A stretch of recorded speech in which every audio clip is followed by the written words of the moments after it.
At the historic Floyd Boutte Memorial Stadium in Donaldsonville.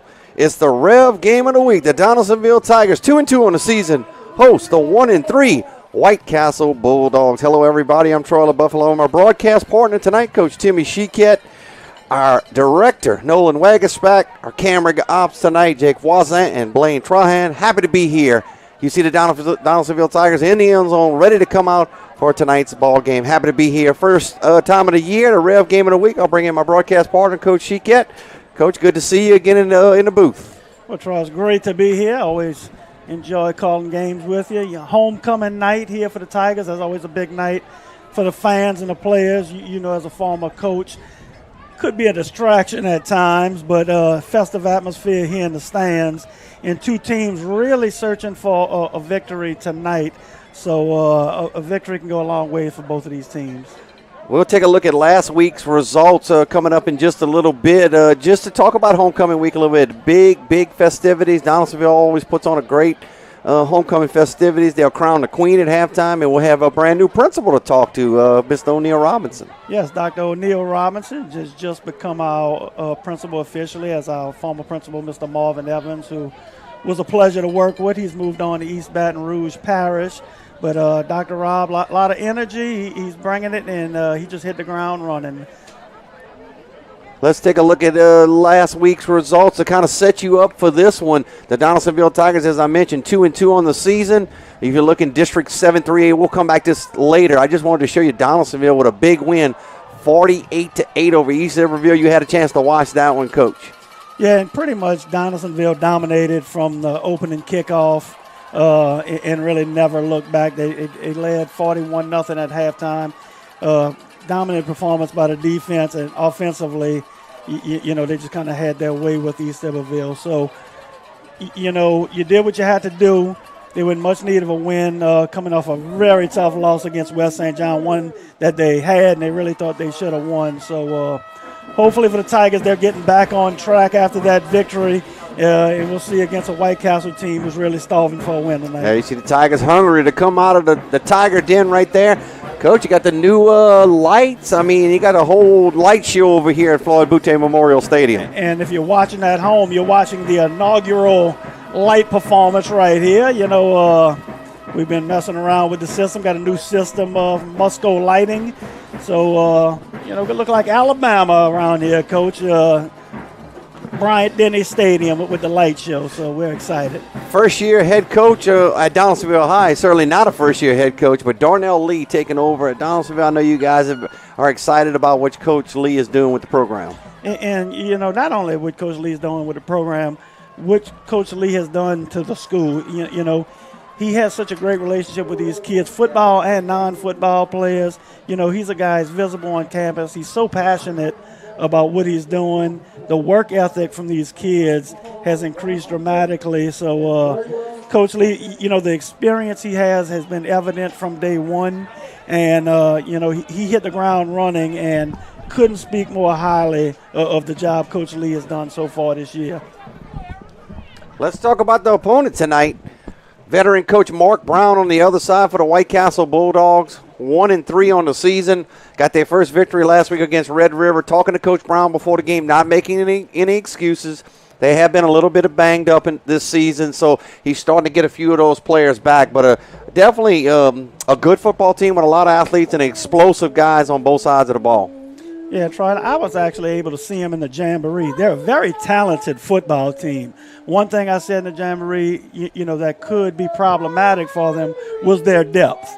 Their first 11 are as good as anybody, but that depth, you know, could come to catch them at times.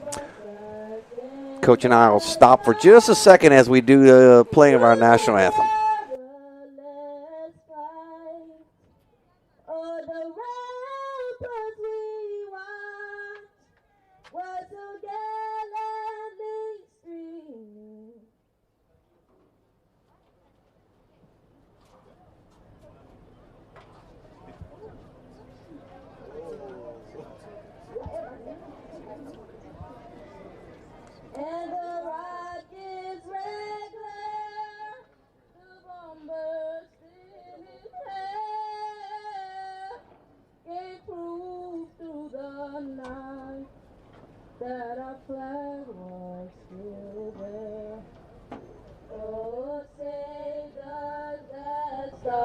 Spangled Banner, yeah, wave o'er the land of the free and the home of God.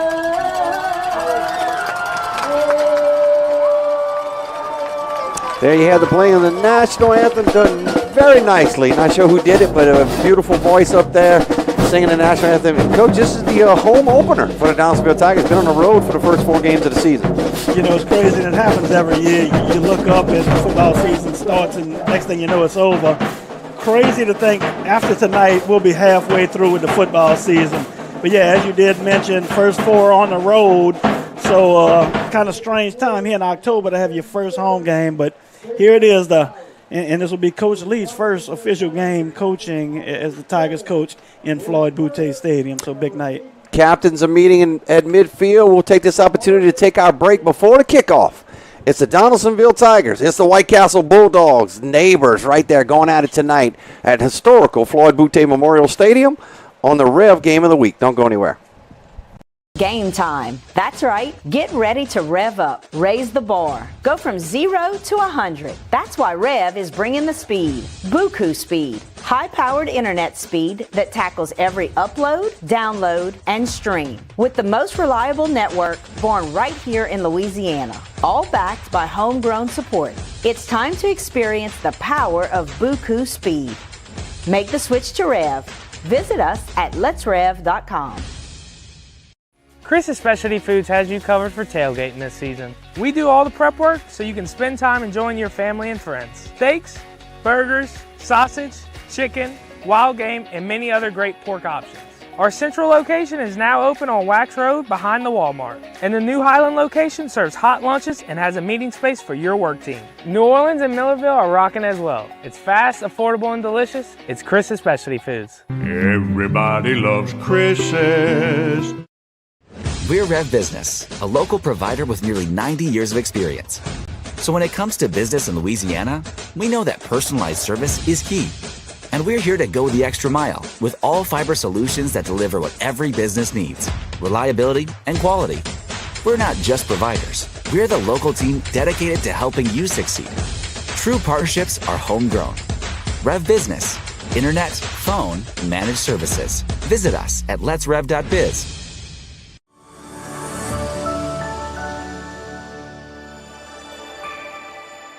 Mark your calendars for the first annual City of Gonzales Fall Fest. Join us on Sunday, October 27th at the Price of Law Pace Center from noon to 4 p.m. Enjoy a fantastic range of free fall activities and be entertained by the soulful sounds of Jamel Richardson. It's an event full of fun and music that you won't want to miss.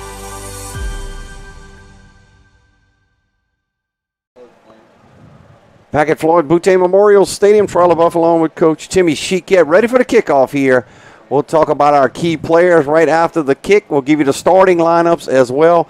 Sit back and relax. Enjoy it. It's the REV Game of the Week officials meeting at midfield right here. They may let this clock run down. Let's see if we can take a look at our key players, Coach. For the Donaldsonville Tigers, number 7, Blake Turner, who sat out last week.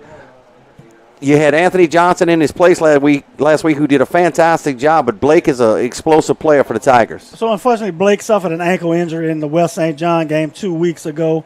He really worked hard trying to get back. He couldn't play last week. He was dressed and available. He said he's going to test it out tonight. But Blake's just a fantastic player. He's a senior leader. He's a guy who'll do whatever you ask him to win. Last year he was a starting quarterback. This year he's running back. He'll play a little bit. Linebacker when needed, but he's a guy, Swiss Army knife, if you will.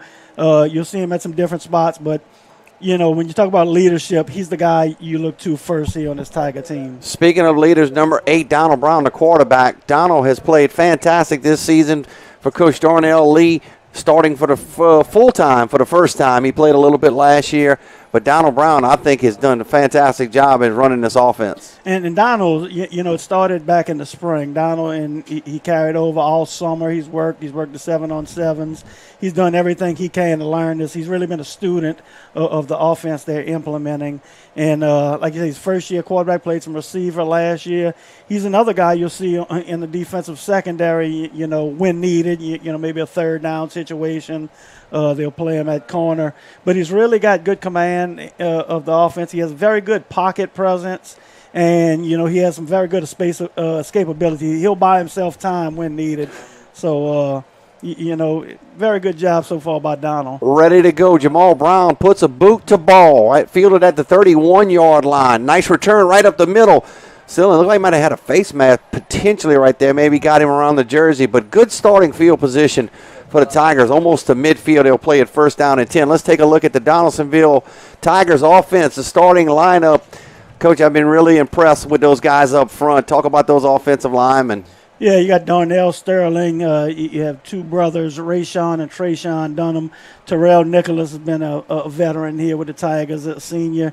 And you also have Ashton Green, who Ashton will play tackle. He'll play center if need be. But they've really started to gel up front.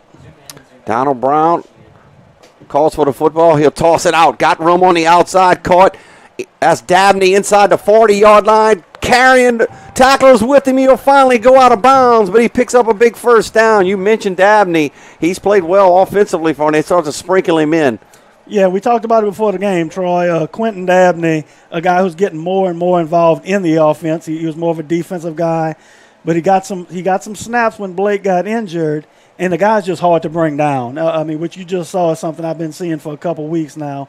Just really hard to get down. Single back for the Tigers, along with Brown. They hand the ball off to Johnson. Johnson's hit at the line of scrimmage. Might have lost a yard right there. Let's take a look at that White Castle defense. A lot of speed, Coach. I want you to take a look at Jamal Brown in the backfield. Kylie Foster, number 0, is really good. But watch the big guys up front. This is going to be a battle on the offense-defensive line. Brown wants to throw it out, incomplete. Looking for number 1, Kai Jones. Kai Jones, a freshman for the Tigers. He's played well so far. He's played phenomenal. He's got that Tiger bloodline in him. I coached his father, John Jones, also was a wide receiver back in the day. Very good player. So he's got some uncles that are pretty good athletes. He got a couple. He does. Shout out to the Jones boys. I should catch him for 5 there. That is going to cost them 5 yards. That'll move the football up. So Tigers on the move here in the first quarter. 11:04 to go. No score between Donaldsonville and White Castle. Coach, you guys will be home for the next 3 games, the next 3 Friday nights. So you can come out and watch the Tigers here at Floyd Boutte Memorial Stadium. We'll have the St. James game on as the REV game of the week. That should be a big one. Yes, I think we're going to have Patterson as well. So 3 games here on REV for the Tigers. No huddle for the Tigers. Donald Brown will call everything. Gets it from the sideline. Barks out signals. Try to get him to jump again.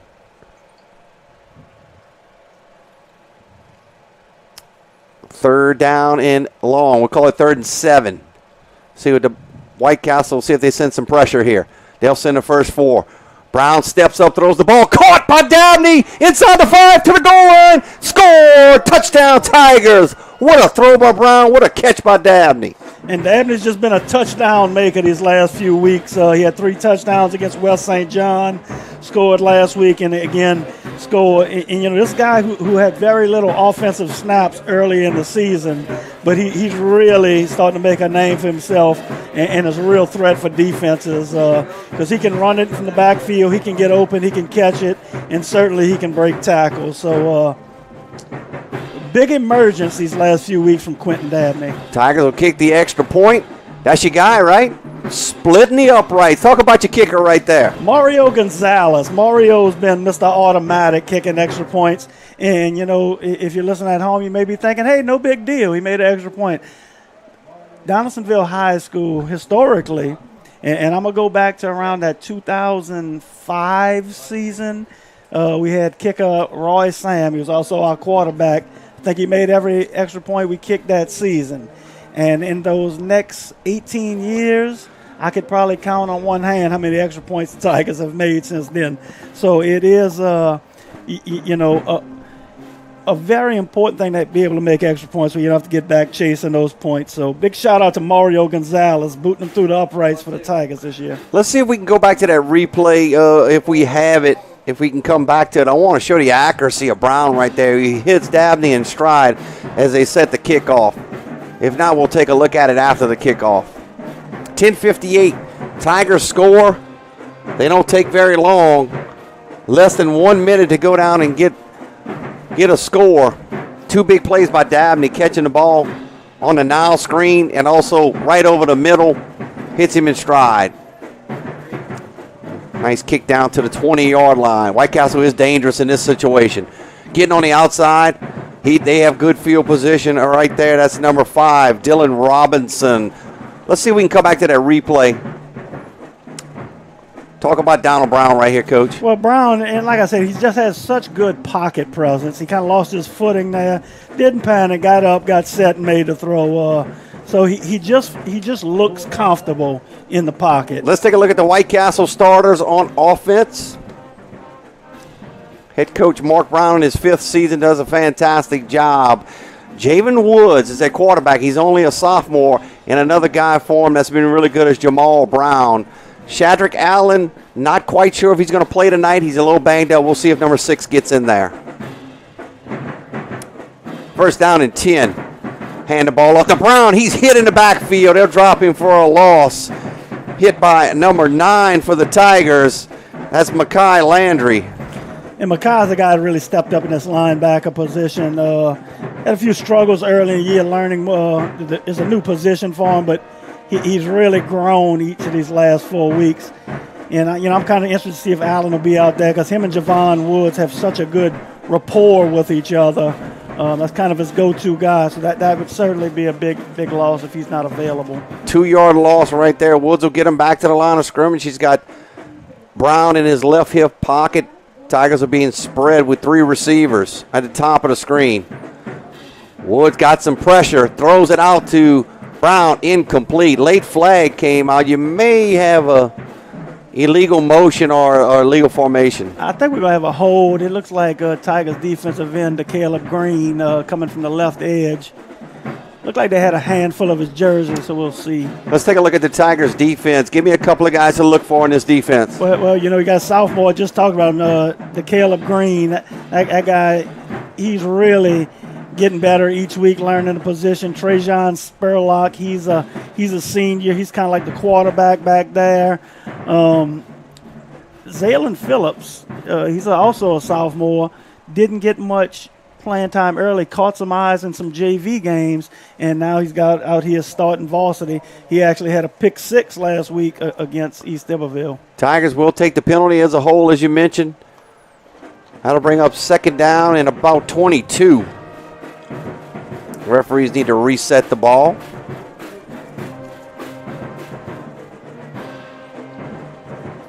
Troy, hard to imagine after this game ends, we could be halfway through the high school football regular season. So I think they're going to decline the penalty, and they're going to play 3rd down. Not a bad move right there. Take it down away. You still got them 3rd down and long. Yeah, I like the call by Coach Lee. See if it pays off here. So it'll be 3rd down and 12. Bulldogs need to get to the Tiger 44-yard line. Send a man, he'll throw it. That's a lateral. The Tigers can pick this one up. They get to the football. Can they hold? No, they can't. It goes out of bounds. That was a live football. They're going to mark it out of bounds way back at the 30-yard line. That looked like the sophomore we just talked about, Zaylen Phillips, just unable to come up with the ball, but great pursuit to the football. Just unable to get that scoop and score, because I know that's what he was thinking. So good start for the Tigers. Tough start here for White Castle, just not being able to get anything going on that first offensive series. White Castle will have to punt the football. It's 4th and very long.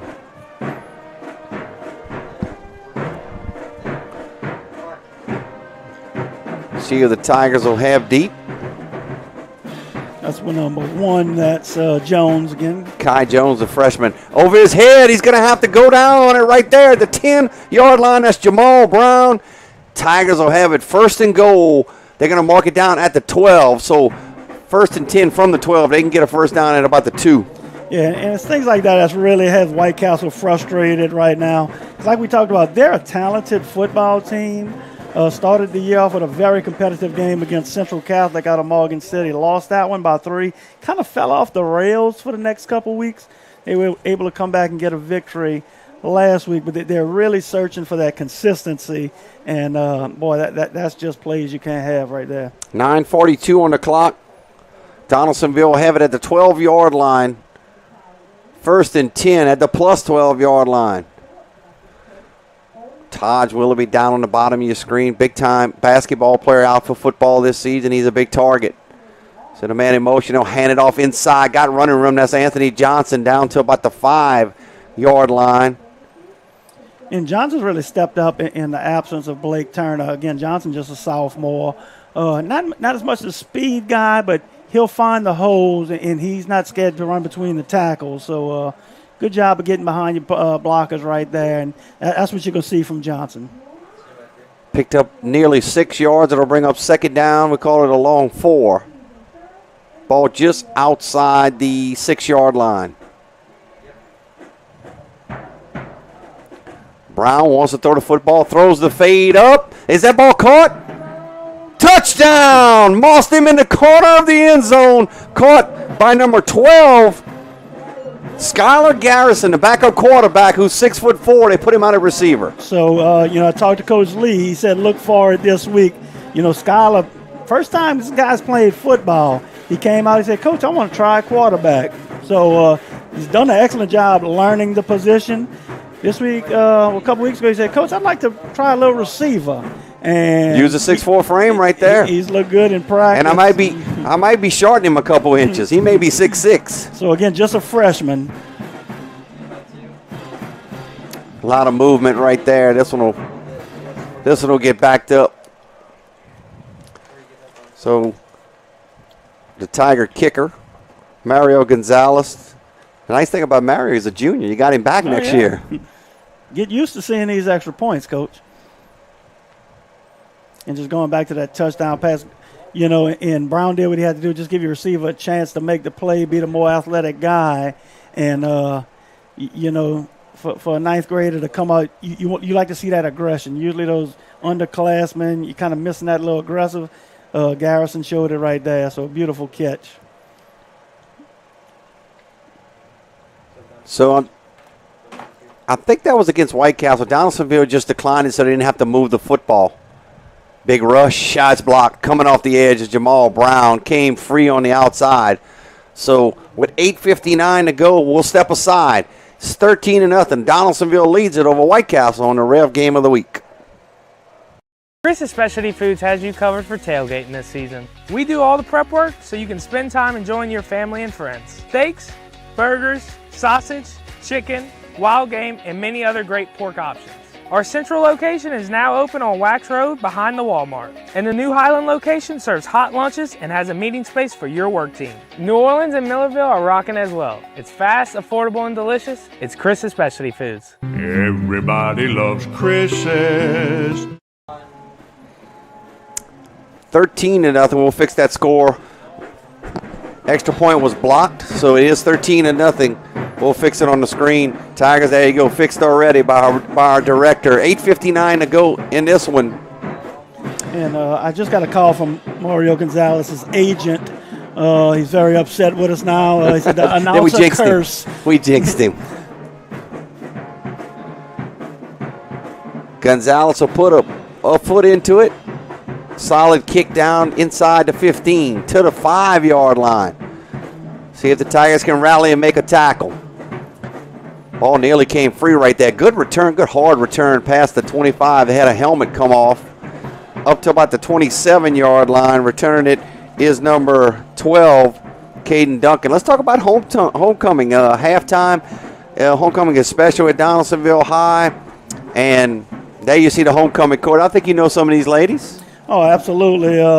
Just a fine group of young ladies out there on the court. Taya Hamilton, Kalasia Bell, Jasmine Anderson, Chelsea Washington, Paige Jackson, just some really good kids. They're the cream of the crop, when you talk about students going above and beyond. So it couldn't be a more deserving crew than the young ladies we have up there representing us tonight.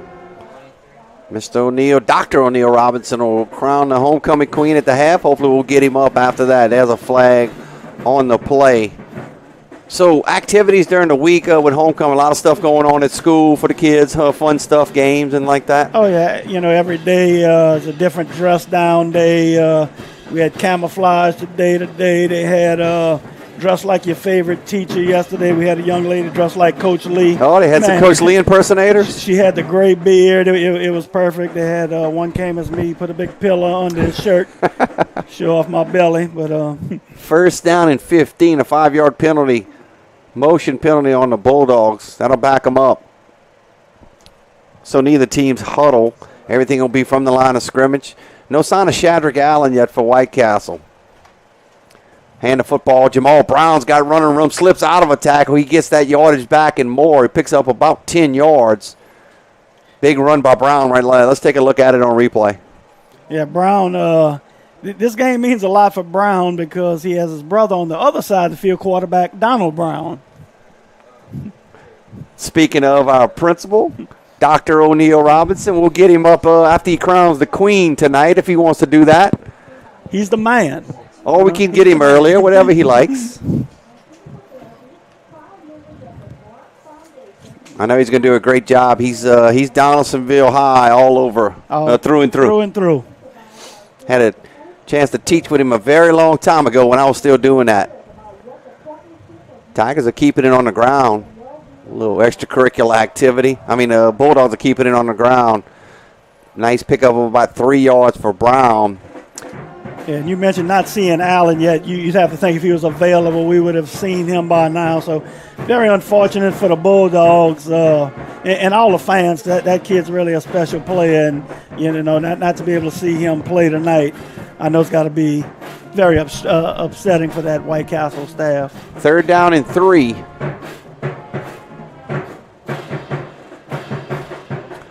Woods, he'll call his own number, trying to get outside. He's not going to be able to do it. He's going to go down. He's going to be dropped right at the line of scrimmage. Bulldogs have a player down. I think he's okay. So good job by the defense. That's going to most likely force a punt. Yeah, it looked like he wanted to run a little quarterback draw there. Looked like it was designed to go up the middle, but so much penetration by number 55, Terrell Nicholas, forced him to go outside, and Tigers did a great job with the containment. White Castle, they may just try to draw him off sides.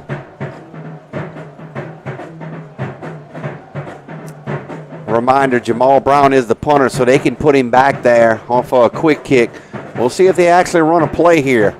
Clock's inside 5. They are going to run a play. They'll hand it out to Jamal Brown. He's in a lot of trouble. He'll go down at the 29-yard line, and the Tigers will take over with great field position again.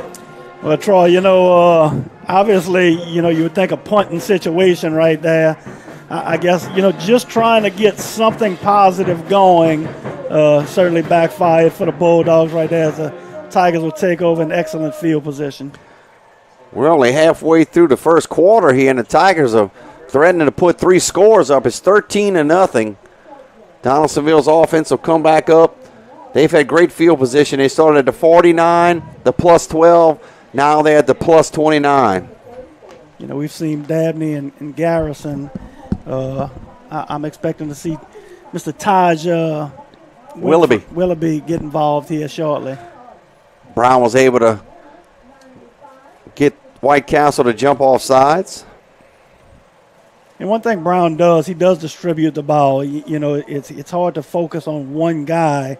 You have several guys step up, so he can distribute to multiple playmakers. So it makes the Tigers hard to defend. That was the veteran Kylie Foster, number 0, a really good player for White Castle that jumped off sides. Hand the ball off to Johnson. Nice move. Cut back. There goes Johnson. Johnson to the goal line. Is he short or did he get in? Ball came out late. They may call out a fumble. We'll see. White Castle says they have the football. I think they do. He fumbled it right at the goal line. I thought they would maybe mark him down at the 1. Let's take a look at it. I think that ball did come out. Looked like the ball was out, and if there was one knock, maybe it has been ball security for Johnson, as he has turned it over a couple times. It has great vision, but especially when you get down there by the goal line, you got to make sure you're protecting that football. So White Castle will get that football back, albeit at the 1 yard line, but they do keep him out of the end zone. Take a look at it right here. Hey, give credit to number 12, Caden Duncan. He didn't give up on the play. He actually caused the fumble, and he saved his team at least 6 points. Kids, if you're watching at home, that's why they say play to the whistle right there. You give up on the play, that leads to big plays. You give that extra effort, it's going to pay off. Hand the ball off to Brown. Brown stacked up. They'll give him forward momentum, maybe back to the line of scrimmage. The ball was actually marked at the 3 yard line, not at the 1. Like number 2 inside linebacker, Jaden Allen in on that tackle. They missed Jaden a couple weeks with a concussion early in the year, but he's really come back. Yeah, he's been a leader of the defense. We're going to stop the clock. Hydration. Well, we're in October now. I don't think we have the hydration timeouts anymore. But somebody may have called timeout. We'll step aside and take it with them. 13-0. Donaldsonville leads White Castle on a Rev Game of the Week. Game time. That's right. Get ready to rev up. Raise the bar. Go from 0 to 100. That's why REV is bringing the speed. Buku speed. High-powered internet speed that tackles every upload, download, and stream. With the most reliable network born right here in Louisiana. All backed by homegrown support. It's time to experience the power of Buku speed. Make the switch to REV. Visit us at letsrev.com. There you see the Tigers sideline talking to the defensive guys as they'll go back on the field. White Castle will have it. They gave him forward momentum back to the line of scrimmage. Talk about this coaching staff at Donaldsonville. Coach Lee's put together a nice staff. I think he's got about 12 or 13 guys on staff. Yeah, and look, his goal was to get more coaches, on campus. I know, a lot of schools now with teacher shortages and all, you go with a lot of CCP coaches, which is fine. I mean, there's some great CCP coaches. But just having that presence of those guys on campus, right, to being able to see the kids from the morning to the afternoon during classes, it makes a big difference as far as your relationship and how you can coach those kids. We'll call it 2nd down and 9. They did give him maybe a yard. So he's basically been handing the ball off to Brown. Now Wood is going to hand it off to Brown again, trying to spin out of a tackle. He's not going to be able to do it. Again, that's Jaden Allen and Zaylon Phillips on the stop. Yeah, again, Phillips is a guy just coming on and on. And like you say, that's why you play those GV games. Let those kids get experience. This kid has caught some eyes. He's starting on Friday nights now. So he's got a bright future. Got a freshman at cornerback, Jared Thomas. Got a pretty special name. He airs that one out. Boy, you see the arm of Woods. Ooh, he's going to get a late flag right there. That's going to give him 15 yards on a first down. But do you see the arm of Woods right there letting that ball go? He can throw it in. You know who he loves to throw into more than anybody is that Allen, who's unfortunately unavailable. Got to think that was uncatchable. I didn't see too much contact, but I don't have a yellow flag in my packet, so that's going to be 15-yard penalty, not a spot foul. It's 15-yard penalty. I really don't like the spot fouls in the NFL. I kind of go back and forth with it, but you got a little incidental contact. Next thing you know, you had the 1 yard line. So hard to play defense these days, Coach. I mean, rules are definitely geared to scoring points in offensive side of the football. Got to move it out to the 17, 5:19 to go here in the first quarter. Woods steps up in the pocket. He's going to run the football, trying to get outside. He's got yardage. He's hit hard right there. Big hit after a nice run. And that's number 19, the freshman Jared Thomas. Yeah, Thomas, again, a lot of youth on this Tiger team. And Coach Lee made a decision. He goes, look, I'm putting the best guys out there. I don't care what grade you're in. And those guys are really gaining some good experience. And, look, it's going to have some growing pains with it, but it has been really fun watching these guys get better. One of the Dunham twins, Rayshawn Dunham, will check in on the defensive line. Give somebody a break. Hand the ball off to Brown. Brown trying to bust outside. Number 44, Amori Jenkins, got a hold of him, and he got back to about a 2-yard pickup. See, take a look right here. Yeah, Jenkins playing that in position, keeps him in, gets a good tackle. Another one that got that Tiger blood in him. His father played for us, Europe Jenkins. So a lot of former players' kids out here tonight. You like to see that. White Castle put up 48 last week. Donaldsonville put up 48 as well. Woods, did he catch that? That was right on the they're saying incomplete. I can call it incomplete. It was really hard to say. It was close if we could see that again. But Caden Duncan went down and got that ball, but nonetheless, they call it incomplete. It almost looked like Woods was potentially towing passing the line of scrimmage. Yeah, he was close. He definitely dancing. He was under pressure. I think that led to the low throw. He did have some pressure for that Tiger front line. So 3rd and long. We'll call it 3rd and 8, 4:09. Clock stopped. It'll start on the snap. First quarter, Tigers lead it. They'll quarterback counter with Woods. Puts his head down. He's going to be short. They'll mark him down at the 35, and we'll see if Coach Brown decides to go for it right here or punt the football. Looks like he's going to punt it this time. Yeah, went for it last time. Didn't work out. Looked like he's going to go try to play a little field position now, not give the Tigers a short field. So Jamal Brown will punt the football. Tigers should come up with pretty good field position. Again, they'll send back Quentin Dabney. Quentin's a fine basketball player as well for the Tigers. Led the Tigers to top 28 last year. Just all-around athlete. Wobbly kick. Dabney able to pick it up at the 37-yard line, trying to get outside, see if he can get there, and he does. He's to midfield, takes a big hit right there, but a good return by Dabney when you thought they had him bottled up back at the 37. He gets it all the way up to about midfield. Yeah, Dabney, not typically the punt returner. Usually they'll go Kai Jones, the freshman back there. Went with Dabney, they're a little shorter hands, but that kid just does not go down. Coach might want to teach him how to go down, prevent a little injury sometimes, but he only knows one speed, and that's wide open. So the Tigers will get there. It'll be their 4th possession. Fumbled on their last possession. They had it at the 1-yard line when he fumbled. Anthony Johnson put it on the ground. The Tigers coughed it up, didn't get the points out of it. A little mix up in the backfield. White Castle's going to get the ball carrier down. I think that was Johnson. We hadn't seen Blake Turner yet. We'll see. They may try to slip him in there, bring him back slowly because he needs to be full strength. You look at it right here. Good job by White Castle swarming to the football. But you want Blake to be full strength as you go in the back half of the season. Absolutely. If you can get another week resting up that ankle, that'll help it. Tigers ran a little problem there. It looked like that was number 14, Jai Green, kind of pulling around, kind of ran into the running back. Not sure who went the wrong way. 1-yard loss. Brown looking for a receiver. He's got one down there. Caught! Nice job. Catch by Jones. Jones busts a tackle on the outside. 20, 10, 5. Touchdown!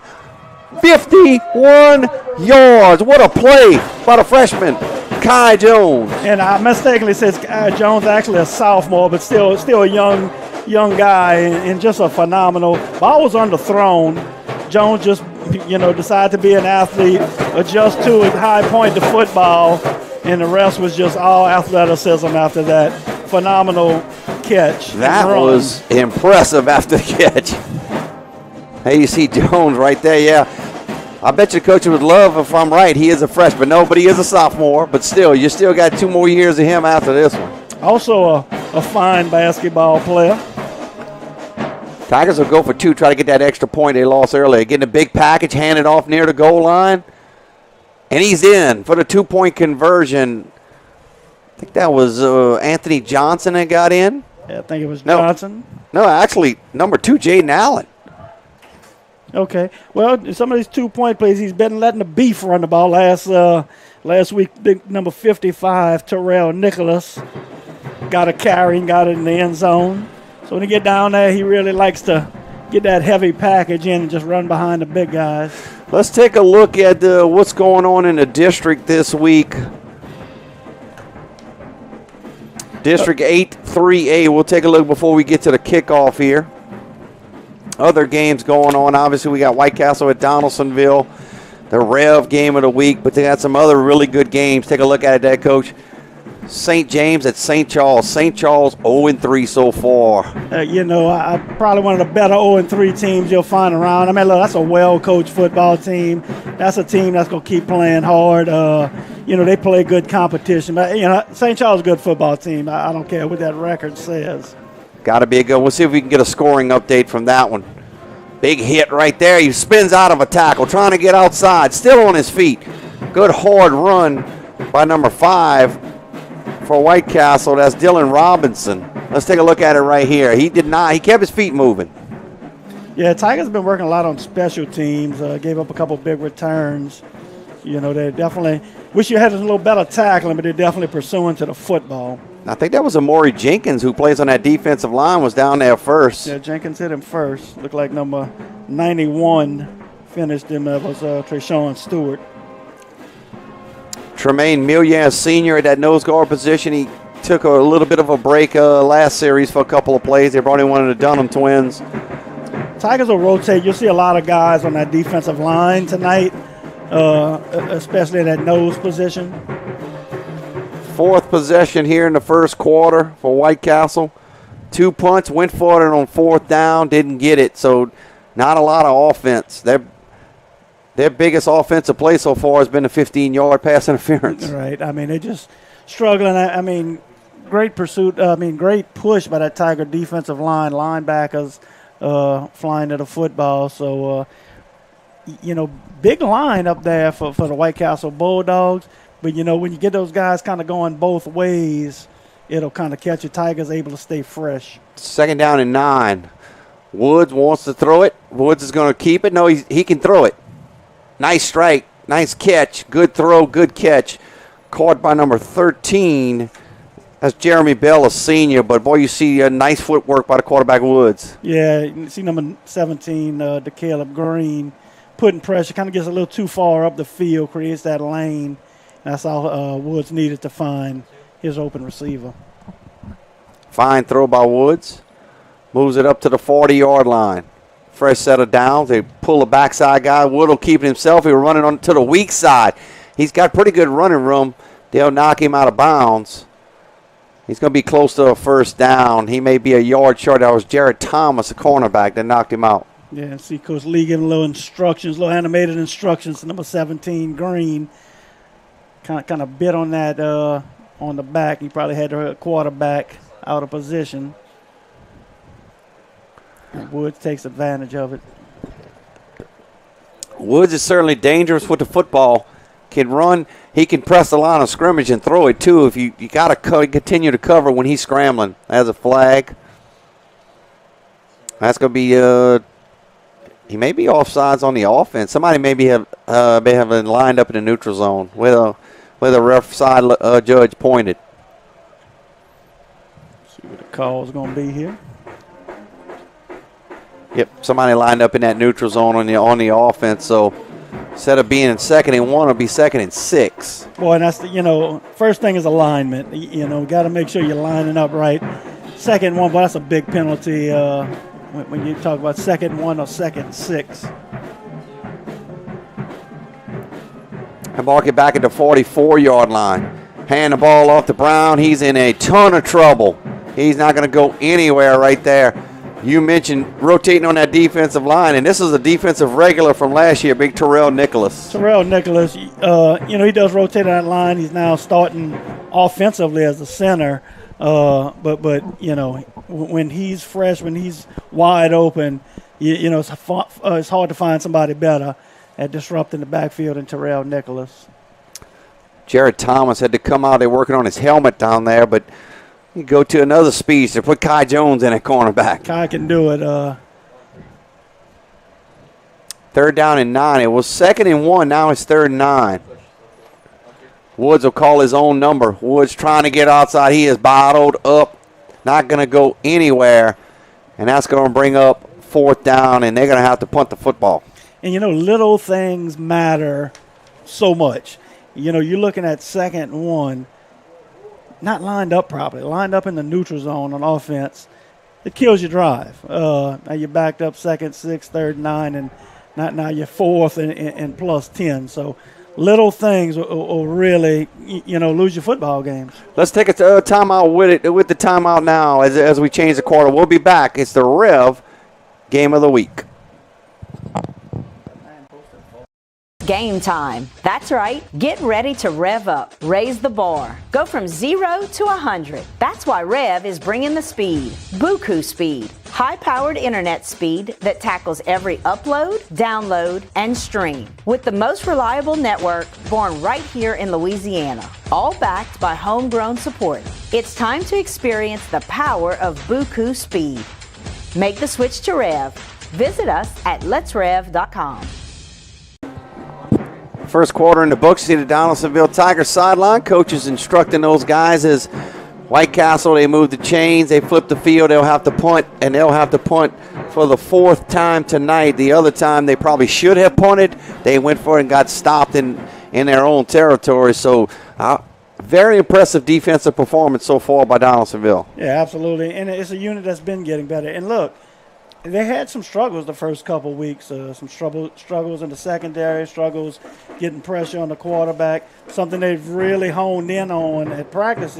And you see some new faces out there as well. So it's a group that's improving. And that's what you're looking for, especially with the new coach staff, that week-to-week improvement, and it's something you're certainly seeing. So Jamal Brown will punt it.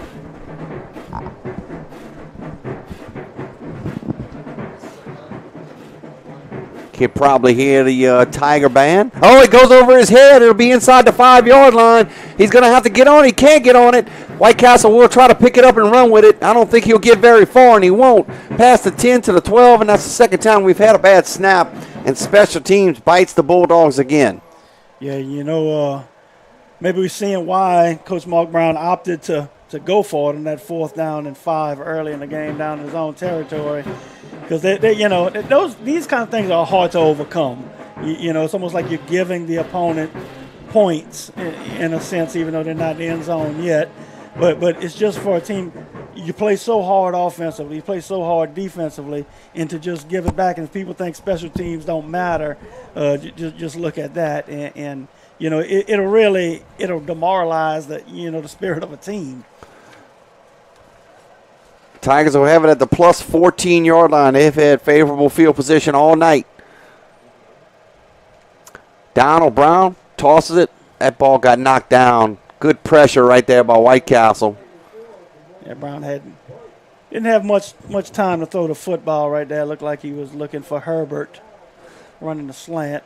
Kylie Foster, the talented defensive strong safety for White Castle's down. Hopefully he's okay.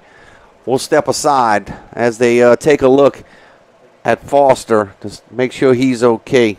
We'll be back. It's the Donaldsonville Tigers up 21-0 over White Castle on the Rev Game of the Week. Game time. That's right. Get ready to rev up. Raise the bar. Go from 0 to 100. That's why REV is bringing the speed. Buku speed. High-powered internet speed that tackles every upload, download, and stream. With the most reliable network born right here in Louisiana. All backed by homegrown support. It's time to experience the power of Buku speed. Make the switch to REV. Visit us at letsrev.com. Chris's Specialty Foods has you covered for tailgating this season. We do all the prep work so you can spend time enjoying your family and friends. Steaks, burgers, sausage, chicken, wild game, and many other great pork options. Our central location is now open on Wax Road behind the Walmart. And the new Highland location serves hot lunches and has a meeting space for your work team. New Orleans and Millerville are rocking as well. It's fast, affordable, and delicious. It's Chris's Specialty Foods. Everybody loves Chris's. We're REV Business, a local provider with nearly 9. All right, Kylie Foster, coach, was able to walk off on his own power. He was limping a little bit. Hopefully he's okay. Yeah, the Tigers drawing the Bulldogs offside right there. Very aggressive on that defensive line for White Castle. They've been caught. I think Brown has caught him 3 times today. Okay, he was coming off the end there. He was deep as the quarterback by the time he realized the ball wasn't snapped. Again, another gift for the Tigers. They'll certainly take it. Tigers will have 3 receivers to the top of the screen. Anthony Johnson and Michael Herbert are your 2 receivers at the bottom. Man in motion. Brown will call his own number. Brown scoots through there, but quickly tackled. Nice pickup, maybe a couple of yards. It bought that hole open, and then it closed quickly. Closed very quickly. Brown saw it. Good speed, not quite as big. Looked like he kind of ran to his own guy right there, Ashton Green. Kind of slowed him up. If not, I think he'd have been in the end zone. 11:15 and counting. Clock moving. 3rd down and short for Donaldsonville. Johnson will be in the backfield. Donald Brown giving the offensive line to play. Tigers will spread them out with 3 receivers at the bottom of your screen. Hand the ball off to Johnson. Johnson inside the 5 to the 4 to the 3, down at the 1-yard line. Boy, powerful run by Johnson right there to almost got in the end zone. Yeah, Johnson's not afraid of contact. He's going to get behind those pads and keep those legs moving. Almost gets in the end zone, but that will be enough to move the sticks for the Tigers. Good sign for White Castle. Number 0, Kylie Foster's back on the field for him, so that's a good sign. Maybe just had a cramp. Yeah, Foster, an excellent player for the Bulldogs. Definitely glad to see him back in the ball game. That run by Johnson did give the Tigers a 1st and goal. Ball's at the 1. High snap, hand the ball off to Johnson. He got back to the line of scrimmage. Good push up front by the White Castle defensive line. Let's see if we can take a look at it. Big 77. Javian Briley got a hold of him. And Johnson running a little high right there. Looked like the quarterback running back exchange wasn't as clean. He's kind of high, didn't get down below them pads. Looked like the Tigers can go with the jumbo package here in the backfield. They bring in big number 63, Ronquell Winchester, as an extra lineman. Straight ahead, hand the football off. A lot of people were standing in the end zone. Touchdown, Tigers. I think that's going to be number 55, Terrell Nicholas. We'll see when he comes up. That is Terrell. Lineman's dream to score. Absolutely. Back-to-back weeks for touchdown for Mr. Nicholas. 1-yard touchdown for Nicholas. Remind everybody, we talked about it earlier. We'll remind folks, we got 2 more games on REV this season here at Floyd Boutte Memorial Stadium. Be you and I against St. James. And I think that's in a couple of weeks. And then I won't be here tonight, but you will have, I think that's the end of the season. In week 10, it'll be Patterson coming to Donaldsonville Floyd Boutte Memorial Stadium. That pressure up the middle right there on the extra point. Coach Lee, even up 27-0, that blocked extra point, that's something that'll catch you. So I'm certain. Always got to be coaching. Absolutely, and he certainly always is. Speaking of the other REV games of the week, score, which is a little startling, is the Santa Monica Gators lead the Griffins 14-0 in the second quarter. I shouldn't use the word startling, but a little surprising the way Dutchtown has started so far this year. I'm a little surprised, certainly. I mean, not a knock on Santa Monica. Just Dutchtown has been playing such good football, especially defensively. Really good defensive ball club. So a little surprised, but certainly there's a lot of football left there. And them Ascension Parish rivalry games, anything could happen. So still a lot of football left in that one. We'll see if we can get an EA score for you, a Prairieville score as well.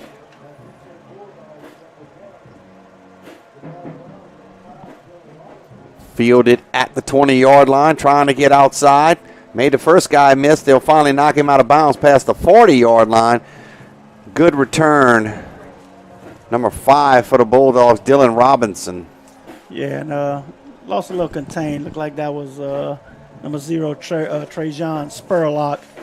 Didn't quite stay in his lane. Went a little too far inside, and there's not any help out there. So you really want to force that inside. So this was something Tigers been working on a lot. It is improving in that kicking game. So Coach Mark Brown and his staff, they got to be scratching their head here. We're just trying to get something going offensively. They trail at 27-0 with 9:30 to go.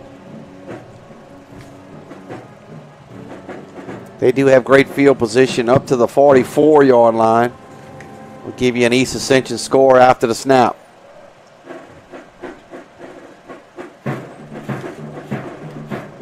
Oh, there's a mishap on the handoff. Too much pressure in the backfield. They'll drop Brown for a loss of 3 yards. East Ascension over Live Oak after quarter number 1, 3-0. Spartans looking for a victory in that one. Back in district play, it's a very good district with the Livingston Ascension teams. You'll see a lot of good defense. You'll see some low-scoring games. That score certainly doesn't surprise me, being in the single digits. Quick toss on the outside. Big hit right there. Ball did not come free, but that was a big hit. Kylie Foster caught that football, but took a nice shot right there. I think he's okay. It looked like Quentin Dabney really read it good. He didn't break down. He just flew past the football. Wasn't in a good position to make the tackle. He was definitely where he needed to be, but kind of poor execution as far as breaking down and making a tackle. 3rd down and medium from the 49-yard line. We'll call it 3rd and 5. White Castle trying to hold on to the football. They trail at 27-0. Clock ticking with 8:15 here in the second quarter. Clean pocket, setting up. Oh, had him out there. They did have a Tiger defender, so I don't know. He would have had to have to break a tackle right there to get the first down. So good pressure, and the ball goes incomplete. Do have a flag in the backfield. I don't know if there was a roughing the passer possibly. It's yeah, it looks like it is. Area. Unfortunate for the Tigers. That's going to give White Castle a first down. I didn't really see the roughing pass. I was watching the receiver. Let's see if we can take a look at that replay if we still have it. He had a clean pocket at first, but then the Tigers brought some pressure.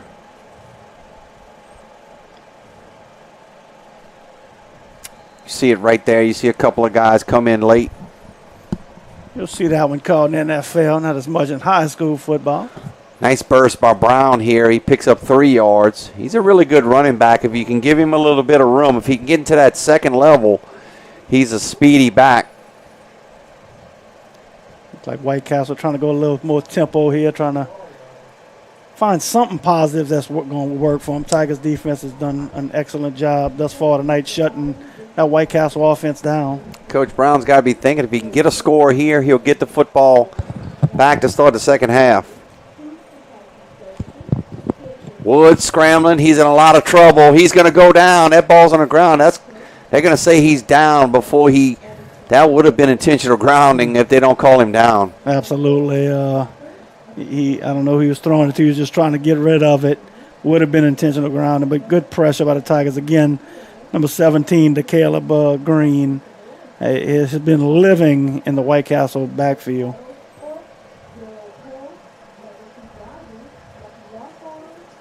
Again, White Castle 3rd down, and not where you want to be on 3rd down. 3rd and about 23.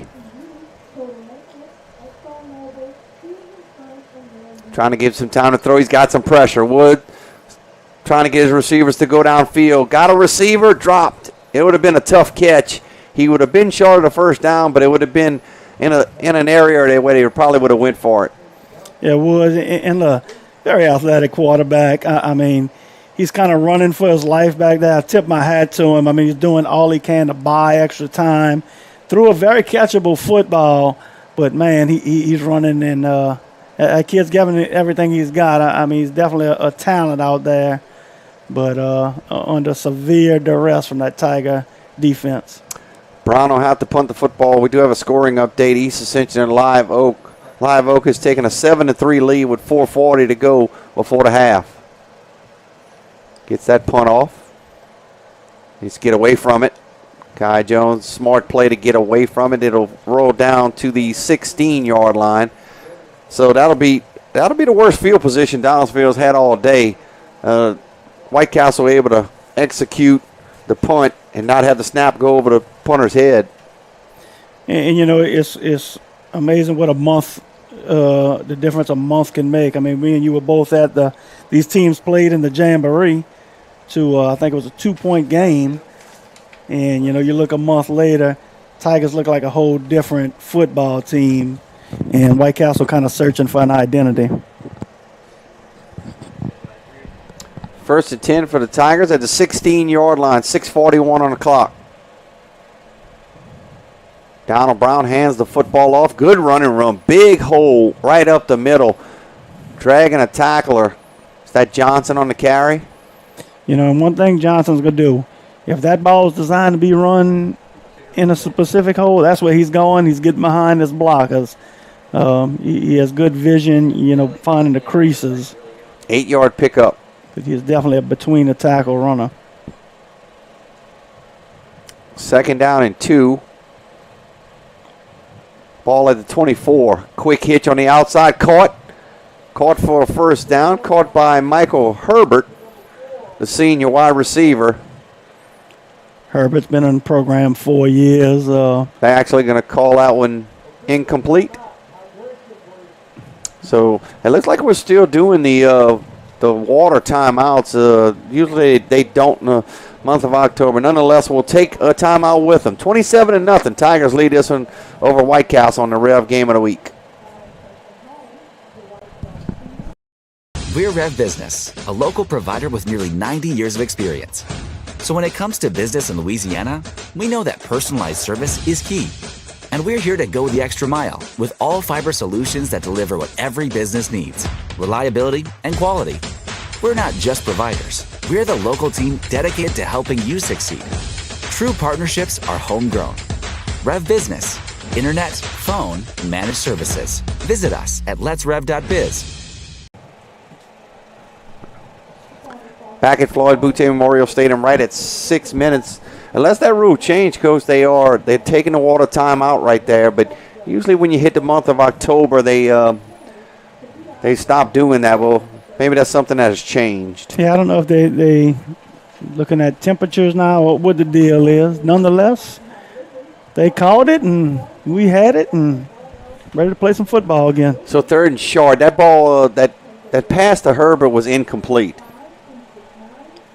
Yeah, from our angle, it looked like he caught it. We couldn't see in front of him, so the ball may have hit the turf. After this play, we'll take a look at the other games going on, the Rev games of the week, on Rev Sports 1, Rev Sports 2 YouTube channels. Try to draw him offside. Hand the ball off to Johnson on the outside. Johnson's got a first down. Big run right there. They'll knock him out of bounds at the 40-yard line, knocking him out. Looked like that one, looking at the replay, but it looked like it's going to probably come back for a holding call. Let's take a look at the other games of the week going on Rev. Next week, upcoming live schedule. Next week, Prairie View at East Ascension, big homecoming. Walker at Santa Ma. In 2 weeks, it'll be Santa Ma and EA. I'll have the privilege of being at that one on the sideline, doing some sideline work. Denham Springs at Dutchtown. Again, reminder, live stream on Rev Sports 1 YouTube channel. Live stream on Rev Sports 2 YouTube channel. Rev TV 4 replay times, Sunday 6 a.m. and 6 p.m. Wednesday 7 p.m. Sunday 6 a.m. 9:30, 6 p.m. on Sunday, and Wednesday at 7. So a lot of opportunities to watch a lot of really good football on the Rev games of the week. That pushes the Tigers back the hole. Back to the 15-yard line. Brown is scrambling, looking for a receiver. Little bit behind Kai Jones. Would have been a really tough catch, and this is going to force the Tigers to punt it for the first time tonight. Troy, you talked about in 2 weeks that Santa Ma East Ascension game. Is they supposed to have a big crowd for that game? You hear They got a couple of folks that go there. I was amazed. It was really the first time I had went last year and covered the sideline. They actually honored Glenn Dorsey with his jersey and everything last year, the former East Ascension Spartan, who was an All-American at LSU, played as a national champion. But I was just amazed to see. Looks like White Castle's going to have to burn a timeout right here. We'll keep it right here. So the Tigers will punt it for the first time tonight. But just to see the amount of people that attend that, it's an all-day thing. It really is a full week of festivities. Yeah, I know the passion. I remember Glenn Dorsey, coaching against Glenn Dorsey. We had our center. He talked all week. Bring on Glenn Dorsey. I'm not going to call your name, young man. You're a grown man now. But he called it all week after that game. Well, you like the confidence, right? After that game, he didn't say bring on Glenn Dorsey no more. He was a special player. You see a good shot of Coach Lee talking to his team. As you mentioned, special teams a big part. That's a 1/3 of the football game. I mean, with special teams, offense and defense. So I know that's something the Tigers have really worked hard on in the offseason. They really, to be a complete football team and to go deep in the playoffs, you have to be able to play special teams. Zaylon Paul, freshman, set to kick it. Yeah, I mean, special team, look, it can totally swing the momentum of a football game. We've seen it countless times. You don't notice it until something goes wrong. Good snap. Paul gets a line drive kick fielded at the 40-yard line. Jamal Brown puts his head down to about the 37, maybe the 36-yard line. White Castle will come out with good field position, so a line drive kick right there. Didn't really give enough time for the punt team to get down there and surround him, but they did a nice job to recover and get him down after 3 yards. Yeah, and Paul, a freshman punter, filling in tonight as Blake Turner, still suffering from that ankle injury, is typically the punter for the Tigers. Best field position for White Castle at the plus 37-yard line. 5:12 to go to the half. Huge halftime tonight. They'll crown the homecoming queen for Donaldsonville High. We'll have all those festivities for you. We'll try to get the queen up here, and we'll try to get Dr. O'Neill Robinson, the new principal at Donaldsonville High School. Double pay. Brown's going to throw it right here. Good coverage. They didn't bite on it. Handed the ball off to Brown. He kind of slow played it and tried to throw it, tried to look for a receiver down there. He was looking for Caden Duncan, but the Tigers were all over it. Yeah, and tip of the cap to Trajan Spurlock, the senior cornerback for the Tiger. He's kind of the director back there. He'll play some safety as well. He certainly wasn't fooled on that one. Scoring update, Live Oak has added another touchdown, 14-3 over East Ascension, 2:43 before the half. Last score we had was 14-0. Santa Maria was leading Dutchtown. Hand off to Brown. Brown is stacked up. They're going to drop him for a 2-yard loss. Yeah, that's big Tremaine Millian, a senior. Millian gaining confidence as the week. He's getting his most, even though he's a senior, this is his most extensive playing time he's seen in his 4 years here, and definitely not disappointing. Not the biggest of guys, but he's definitely quick when that ball snapped up on the defensive line. Tigers deploy a 3-man front, but they do a lot of different things out of it. They'll bring guys on the line of scrimmage. Woods trying to scramble out of there. He does. He's got a first down. There's a flag way behind the play. This one most likely will be coming back. And, when things ain't going your way, that's when those flags come. And sometimes maybe that's why things aren't going your way. Holding way away from the play really wasn't necessary. Looks like that's going to bring a positive gain back for the Bulldogs. Yeah, that was a big gain by Woods. He was able to escape the pressure.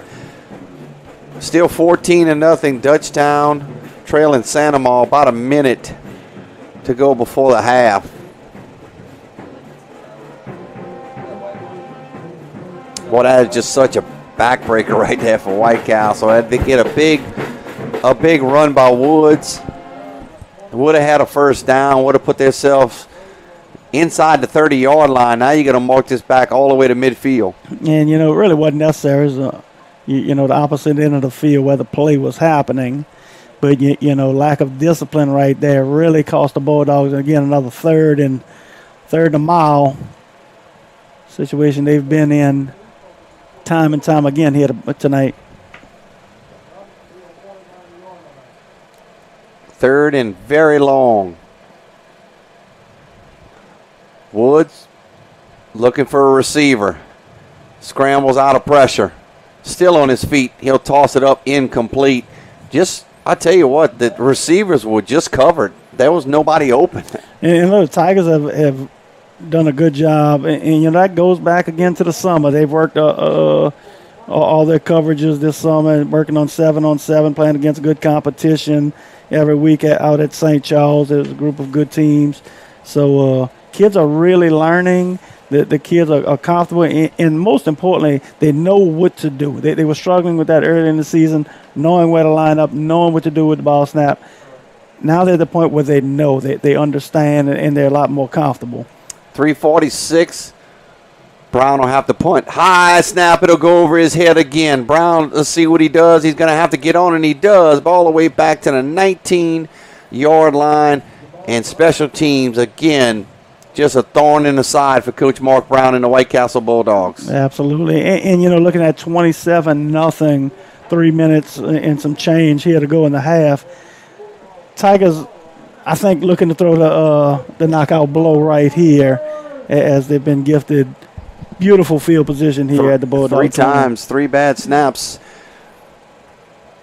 Santa Maria Gators are rolling 21-0 over Dutchtown right before the half. Certainly the Griffins have to be scratching their head and be looking for answers there at halftime. I cover the Ascension Parish teams for the Advocate. They've been one of the most impressive teams, not only in the parish, but in that division of what they've done to the opponents so far. But give credit to Santa Maria. Absolutely.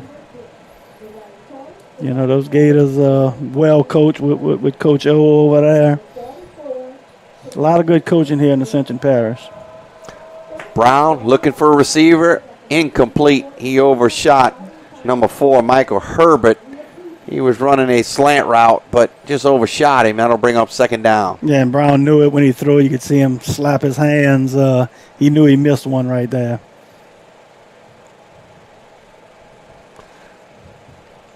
So I would venture to say Blake Turner may sit this one out tonight and just give him another week to get ready. Looking at the score right now, I don't really see any reason that he would get out there. I'm sure he's itching to get out there. Oh, yeah, you could see him. He's as Johnson, he's upended. Good tackle right there by White Castle. But you could see Blake, he really wants to get on the field. If we can get a shot at number 7 on the sideline all the way down at the 30-yard line. He's staying in the coach's back pocket right now, I can tell you, just in case they need somebody. Absolutely, and that's the kind of kid he is. I mean, he wants to be out there. He wants to lead this team, and I'm certain he'll have this opportunity before the season is over. It's just took his helmet off. You work so hard in the off season. Now the games are here. 3rd and 7. Brown in a lot of trouble. Brown's going to go down. Good defensive pressure by the White Castle Bulldogs, and they're going to drop him for a big loss, and that'll bring up 4th down. Yeah, probably held on to it long, as you see Turner right there on the sideline. On and off the field, kid's a leader. So basketball player as well. A defensive specialist. He's all over you defensively playing basketball. 4th and long. We haven't called Taj Willoughby's name. This might be somebody they look to here 3rd and long. Big 6'4" receiver. Where's number 6? He's at the top of your screen. Good call, Coach Chiquette. They're going to throw it up to him. There he is, but knocked down nicely. The White Castle defender, I think, thought that Willoughby pushed a little bit, but, boy, you called it, and he went to him right there. But a good play.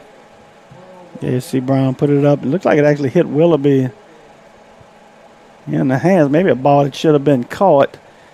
But nonetheless, Tigers unable to capitalize on great field position right there that given to them by the special teams. So with 2:33 left, White Castle get the football back.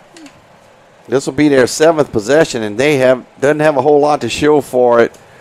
The positive plays they've had penalties on those plays, and obviously they have the 3 bad snaps on the punt. So it's kind of been a first half that Coach Mark Brown offensively wants to forget. Yeah, and, tip of the hat to the Tiger defense as well, because they have not made things easy for this Bulldog offense. Woods keeps the football himself. On the outside, he's got good running room. Still on his feet. Woods past the 40-yard line to midfield. He'll go out of bounds. No flags, and that's a pickup of about 25 yards. And the only positive, we've seen tonight from White Castle has been Wood, who's very much a dynamic football player. He got loose on that one. Big first down play for the Bulldogs.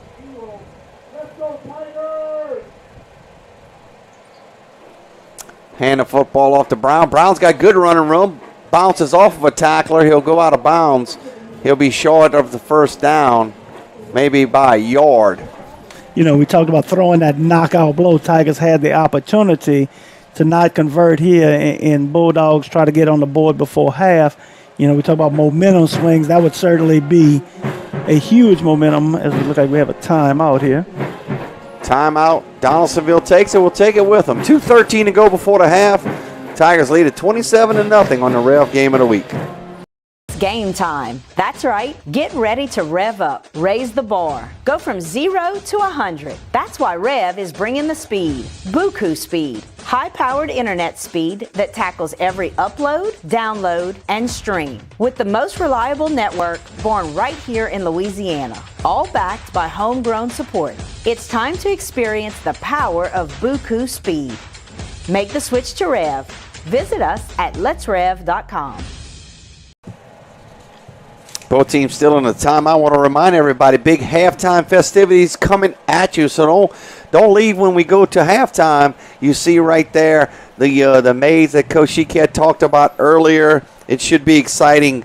Left to right, Taya Hamilton, Carlisa Bell, Jasmine Anderson, Chelsea Washington, Paige Jackson, and not pictured. We don't want to forget about her, Jamia Jackson. I didn't mean to leave you out, Jamia. I didn't see you in the picture. She's going to get on you, Coach Sheikhet. Jamia Jackson, great court. One young lady will have a memory that they'll never forget at halftime, being crowd queen. Brown trying to get outside, a lot of speed. Oh, he breaks a tackle, sloppy tackling by the Tigers right there, not able to wrap him up. He's got a first down. And the Tigers have been, very disciplined defensively. Seeing some sloppiness here, on this drive. Certainly you don't want to bring that into halftime. So see if the Tigers defense can stifle here and try to keep the Bulldogs out the end zone. New set of downs inside the 30 at the 28. Clock started. Hand the ball off to Brown. Brown's got good running room inside the 25 to the 23-yard line. A pickup of about 6. White Castle's offensive line starting to get a little bit of a push here. Well, that right side had a big push right there, Troy. They blew that Donaldsonville side up. You see they moved Terrell Nicholas over to Caleb Green. Yeah, to Caleb Green. It came off limping. Hopefully he's okay. He's a valuable member of this defense. Woods scrambling, trying to get outside. Picks up a block, throws it up. Got a receiver. Caught in the back of the end zone. Kylie Foster, the referee's checking to make sure he didn't cross the line of scrimmage. He says he didn't. 23-yard touchdown, and that's Woods' scrambling ability right there. We'll take a look at it on replay. I mean, that's a kid. I mean, he's hard to defend. I mean, open field, one-on-one. He's tough to bring down. He just buys himself extra time. Kid's just a playmaker, and he certainly made a play right there. Jamal Brown was shaking up on the play a little bit.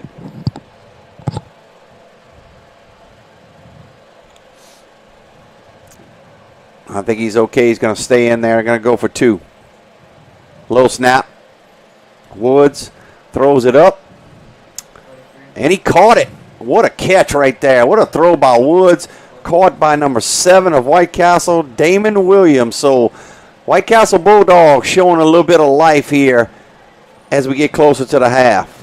Yeah, to end the half, from a Donaldsonville perspective, you don't want to get complacent. You have a big lead.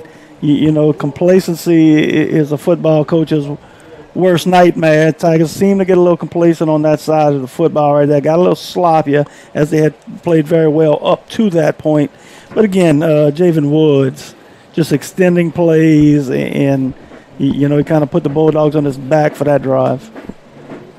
You see Woods rolling out under pressure. I think he was okay. It was close, but I think he was okay. Yeah, I don't think, because really, your full body has to cross the, and I don't think it did. I think it was a legal play. Great camera work by our guys. So the Bulldogs get on the scoreboard, make it 27-8 with 1:01 to go before the half. Nice homecoming crowd.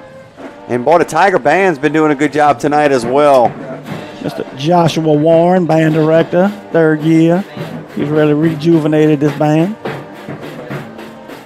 There's an onside kick. Tigers need to get on it. I think they do. I don't know if that was on purpose or not, but, boy, got a little scary there for a second. It looked like he just hit it on the side of his foot, which, another special teams woe. With a minute and 1 second to go in the half, Tigers may have looked to run out the clock, but having it here near midfield, that could change your thought process. Yeah, Zaylon Phillips is able to get on that football.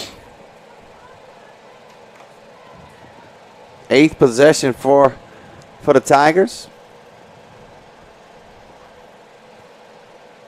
Yeah, look for the Tigers, try to push it downfield here. Yeah, you're at the minus 46, so pretty good field position. You got a timeout left. Stopped at the line of scrimmage right there. That White Castle defensive line, very stiff. Coming out of there with the football, number 40 for White Castle. Jermaine Bell, a senior, but ball was down, so got back to the line of scrimmage.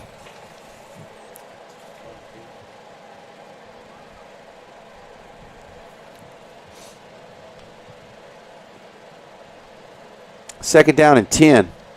Brown will roll out to his right. Looking for a receiver. He'll throw it up. Was looking for Herbert, I should say. Michael Herbert. But good job. I think Brown was trying to throw that one away. He had some pressure. Yeah, he rolled out. Saw he didn't have what he was looking for. Did a smart thing and just got rid of the football, threw it away. Lived to see another play. Take a look at it here. I don't know if that was a rollout or not, or he escaped the pocket early, but good job by Brown to throw it away. 24 seconds left. 3rd and 10. It's a situation, too. They like to look to Kai Jones. Trying to get him to jump off sides. Certainly close to getting that neutral zone. The Tigers will call a timeout. Coach Lee will call a timeout. We'll take it with him. We'll step aside. We'll be back. 24 seconds before the half. It's 27-8. Donaldsonville over White Castle on the REV Game of the Week. Chris's Specialty Foods has you covered for tailgating this season. We do all the prep work so you can spend time enjoying your family and friends. Steaks, burgers, sausage, chicken, wild game, and many other great pork options. Our central location is now open on Wax Road behind the Walmart. And the new Highland location serves hot lunches and has a meeting space for your work team. New Orleans and Millerville are rocking as well. It's fast, affordable, and delicious. It's Chris's Specialty Foods. Everybody loves Chris's. So the Tigers take a timeout with 24 seconds left. They want to set up, they want to make sure everybody's on the same page here. 3rd down and 10. White Castle's defense and offense has showed a little bit of life here, and from like the midpoint of the second quarter on. Well, what they haven't shown was quit when it would have certainly been easy to after the miscues on special teams, getting down 27-0. But a big defensive stand down after the bad snap, and then it turned over and bring it down and get points. It's a game of momentum oftentimes, and certainly you won't be on the right side of it. 3rd and 10. Brown throws it out. He's got a man wide open in midfield. He's got a first down and more on the outside. It's Herbert. Herbert to the 30-yard line, to the 20, still on his feet. See where the clock's at. They should be able to clock the football unless they have a timeout left. Clock will stop for the chains. And Herbert, thought he was going to run out of bounds, but he took it downfield. Should made several people miss. So Tigers in striking distance here. And you're going to add on roughing the passer as well. I see the clock at 6. I thought it was at 14, so they may have to tack some time back onto that. So at half, we'll have the homecoming court on the field. They'll get presented by their escorts. Coach Lee, I think, that's Coach Lee's talking to the head official about that. Looks like they put 3 seconds back on. They put it to 9. Yeah. Thought it was 14 when the play ended. Okay, they're going to have 9. And not only does the roughing the passer, move the ball up, more importantly, it gives the Tigers a little time to regroup there.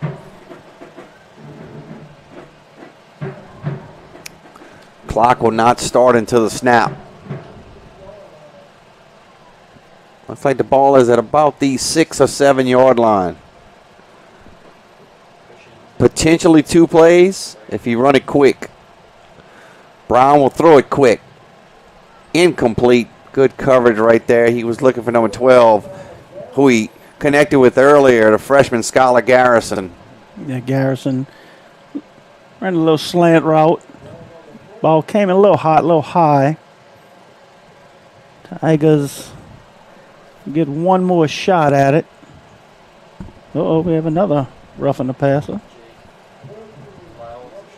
So it'll be half the distance to the goal.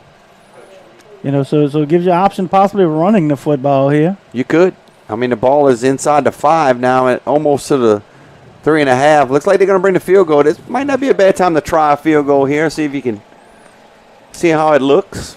So, Coach, we talked about Roy Sam back in 2005 with the extra points. Now, I can't, I've been here 20-some-odd years. When's the last time a field goal has been made? I couldn't tell you about a field goal now. This would be a 20-yarder. It's basically an extra point if he can bust it through. Good snap. Kick is up. It's wide.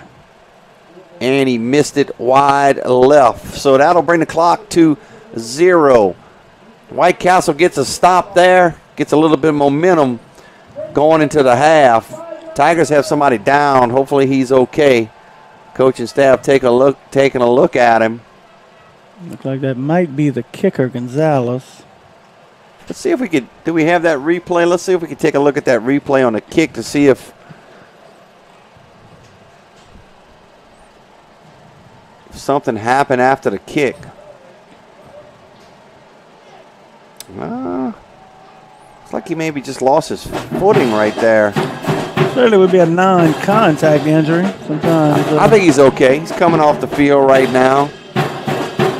So both teams will head to their respective locker rooms, and we will begin halftime where you'll see the homecoming court, homecoming queen. They are already lined up on the other side of the field with their escorts. So we'll be able to watch as that goes along. So you and I step aside, and we'll let those beautiful young ladies come out with their escorts, and we'll crown the homecoming queen. Hopefully get the queen up here before the end of the half, and we'll get hopefully get Principal Dr. O'Neill Robinson as well. Don't go anywhere. It's 27-8. Donaldsonville leads it over White Castle on the REV Game of the Week. Game time. That's right. Get ready to rev up. Raise the bar. Go from 0 to 100. That's why REV is bringing the speed. Buku speed. High-powered internet speed that tackles every upload, download, and stream. With the most reliable network born right here in Louisiana. All backed by homegrown support. It's time to experience the power of Buku speed. Make the switch to REV. Visit us at letsrev.com. Chris's Specialty Foods has you covered for tailgating this season. We do all the prep work so you can spend time enjoying your family and friends. Steaks, burgers, sausage, chicken, wild game, and many other great pork options. Our central location is now open on Wax Road behind the Walmart. And the new Highland location serves hot lunches and has a meeting space for your work team. New Orleans and Millerville are rocking as well. It's fast, affordable, and delicious. It's Chris's Specialty Foods. Everybody loves Chris's. We're REV Business, a local provider with nearly 90 years of experience. So when it comes to business in Louisiana, we know that personalized service is key. And we're here to go the extra mile with all fiber solutions that deliver what every business needs: reliability and quality. We're not just providers. We're the local team dedicated to helping you succeed. True partnerships are homegrown. REV Business, internet, phone, managed services. Visit us at letsrev.biz.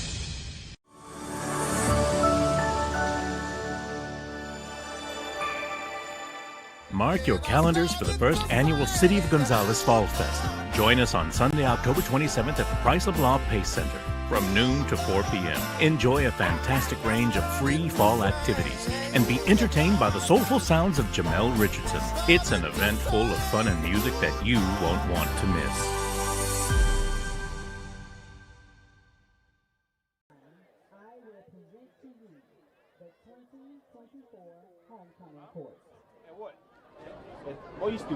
Miss Freshman.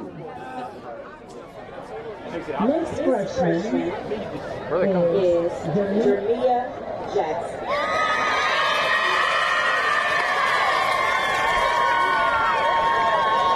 Jermia is the daughter of Jermaine Jackson and Christina Jackson.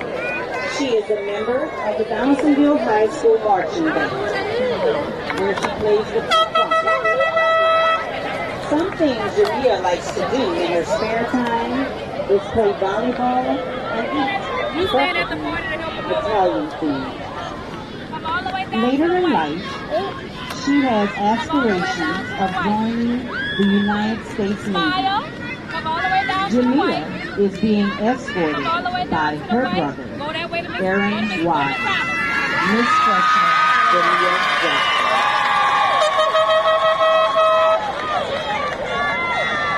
Miss Sophomore Taya Hamilton.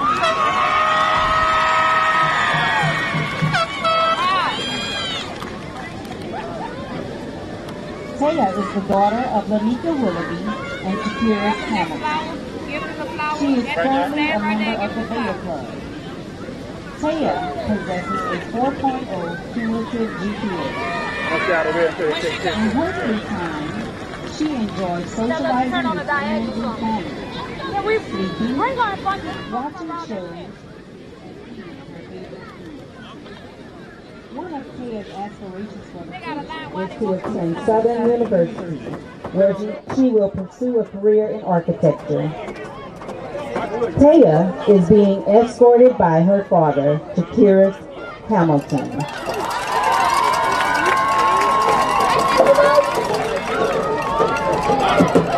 Miss Junior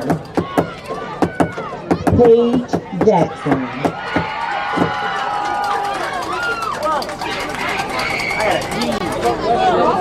Paige is the daughter of Derek Munson and Danielle Jackson. Paige is currently enrolled in all honors classes at DHS. Paige is also a member of both the volleyball and basketball teams. Some activities that she enjoys are playing sports, socializing with friends, and listening to music. In the future, Paige wants to attend UCLA, where she will pursue a Bachelor's of Science degree in nursing. She is being escorted tonight by her father, Derek Munson.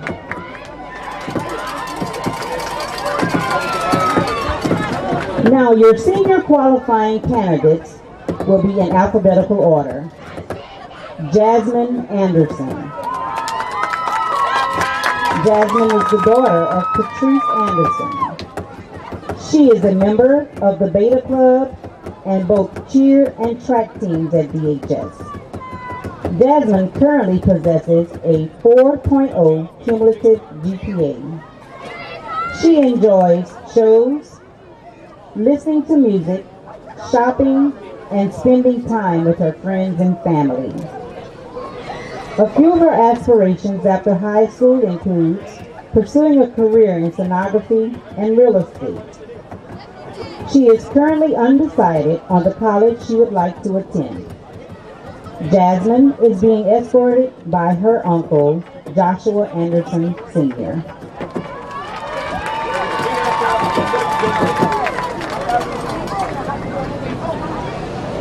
Carlasia Bell.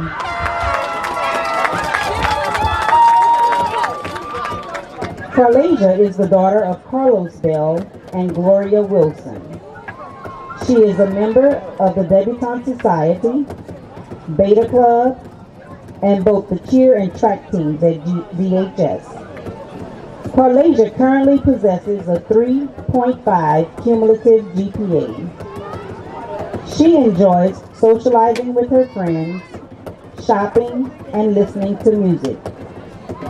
Her post-high school plans is to attend either Southern University or Louisiana State University to pursue a nursing degree. Carlasia is being escorted tonight by her father, Carlos Bell.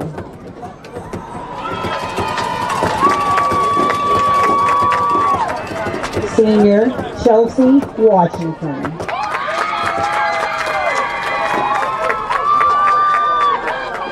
Chelsea is the daughter of Cleveland and Dana Washington. She is a 4-year member of the TIGERS dance team, a statistician for the baseball team, and a member of both Beta and JAG clubs. Outside of school, she is liturgical dancer, youth choir president, and also on the media team at Bright Morning Star Baptist Church. She has served as the 2023-24 MAPS Youth Advisory Council. She dreams to go to Nicholls State University and major in secondary education and psychology. Her favorite Bible verse is from Psalms 37:4, where it reads, "Delight yourself in the Lord, and He will give you the desires of your heart." She is being escorted tonight by her father, Cleveland Washington.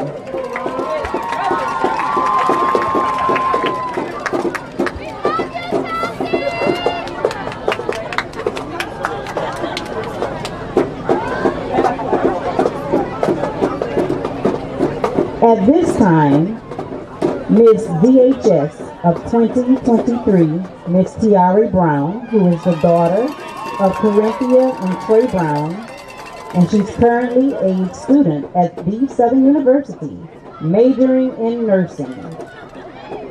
She will come to crown this year's queen. The top 3 senior qualifying candidates were chosen by their entire student body.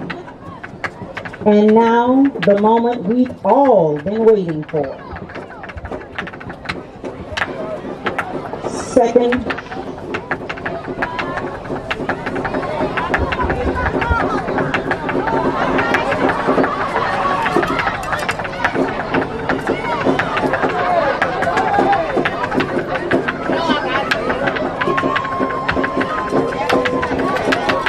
our second runner-up goes to Miss Chelsea Washington.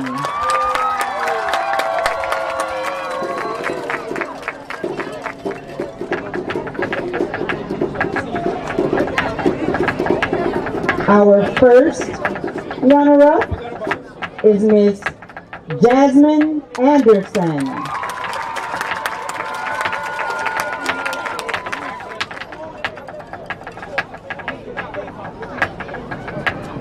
And our 2024 homecoming queen is Miss Carlasia Bell.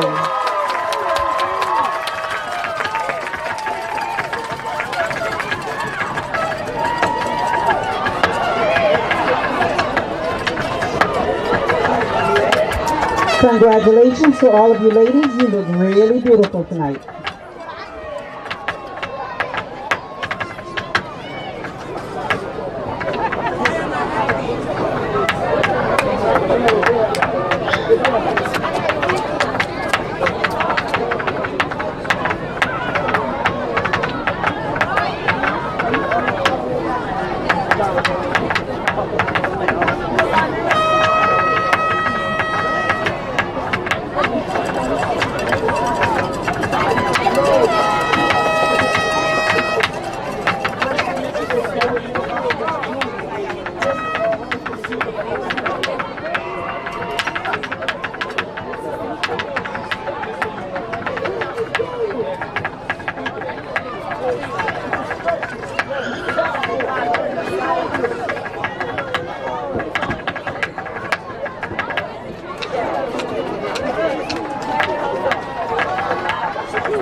There you see the homecoming court presented. We have the homecoming queen announced. Congratulations. Well, congratulations to all the young ladies. It's just an honor to make it, but you see a good shot of your Donaldsonville 2024 homecoming queen, Miss Carlasia Bell. Yeah, certainly exciting time. Great court, and tonight's Carlasia's night. Congratulations, one she won't forget. A little over 7 minutes to go before we start the third quarter. Don't go anywhere. We'll be back for the second half action. We'll step aside. Donaldsonville leads at 27-8 over White Castle. It's the Rev game of the week. Game time. That's right. Get ready to rev up. Raise the bar. Go from 0 to 100. That's why REV is bringing the speed. Buku speed. High-powered internet speed that tackles every upload, download, and stream. With the most reliable network born right here in Louisiana. All backed by homegrown support. It's time to experience the power of Buku speed. Make the switch to REV. Visit us at letsrev.com.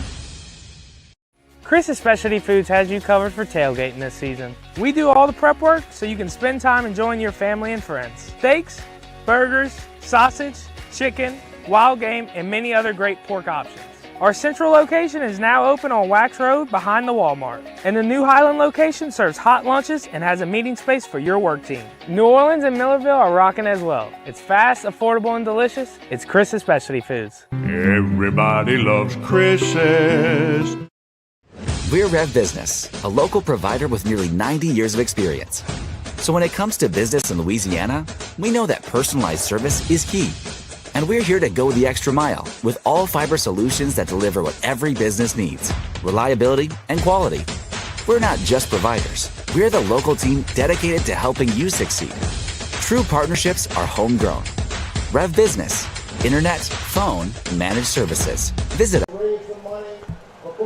And we're back at Floyd Boutte Memorial Stadium. You see right there at midfield, Coach, you see Donaldsonville's very own Coach Alvin Thomas with some other folks as well. But Coach Thomas has had some health issues. I think he's continued trying to recover from those health issues.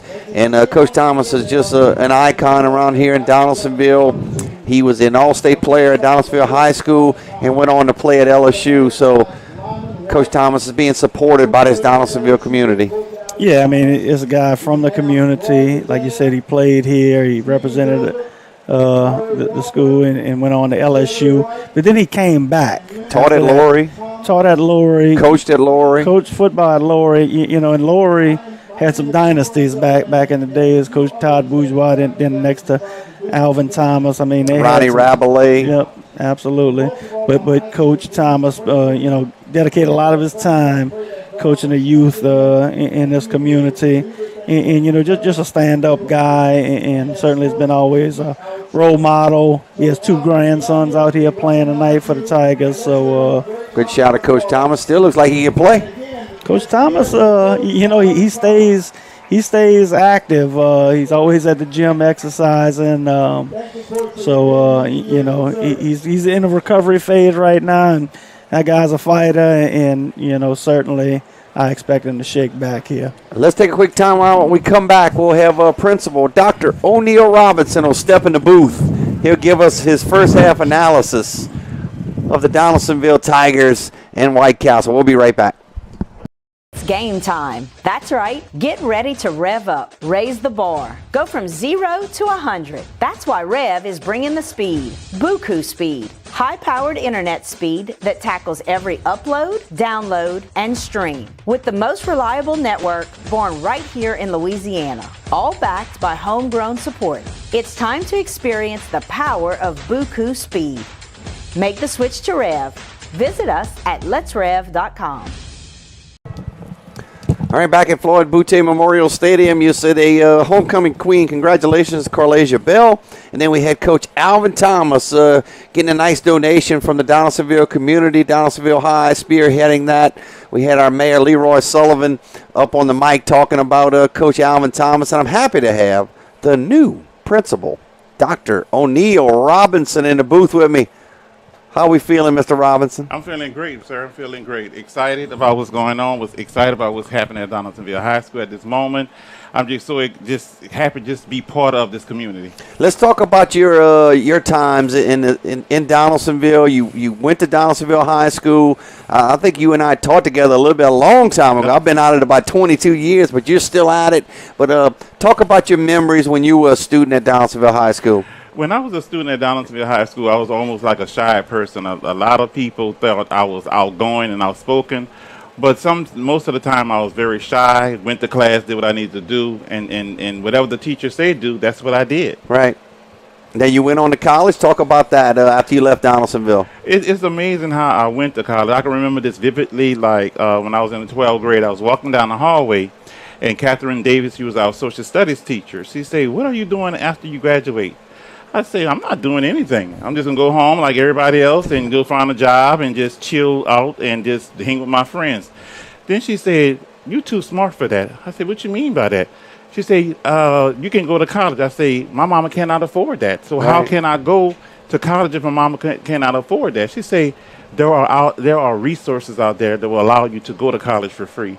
And when she said that, one summer, Joanne Brown, one of my classmates, just pulled up to my house one day. He said, "Look," I say, "Come on with me." I say, "Where are we going?"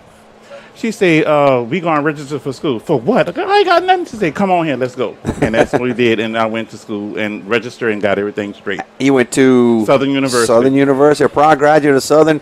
So you went to be a teacher, I assume? Not really at first. No, my first degree is computer science, a dual degree, computer science and mathematics. I knew you taught math back in the day too. Yeah, my first job was I was a computer programmer for Shell Company in Houston, Texas.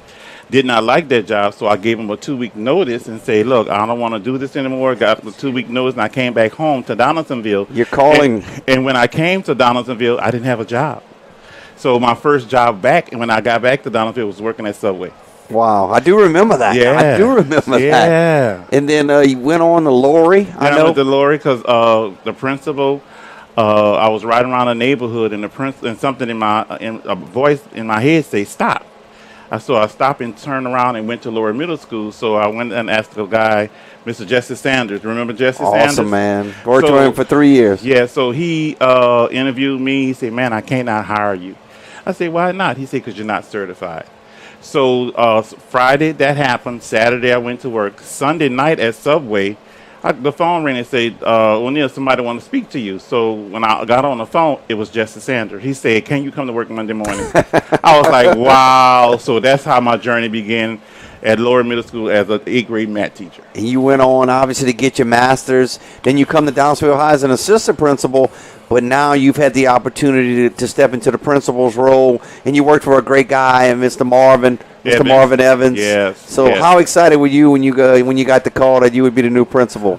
It was like shocking, but it was exciting at the same time. It was shocking and excited at the same time. When they told me that I had the job, I said, "Man, it isn't nothing but God. If there's anybody out there believing, He is real." You know what I'm saying? So it was almost like a divine thing that happened for me. So I was so excited about it because when they said that, "Hey, you got the job," I said, "What?" I was like all excited and just I just had lost for words. I couldn't even speak at that moment. Talk about your administrative staff. Man, Mr. Marvin Evans, he really prepared us for this when his time will come when he has to depart and leave and go to another position.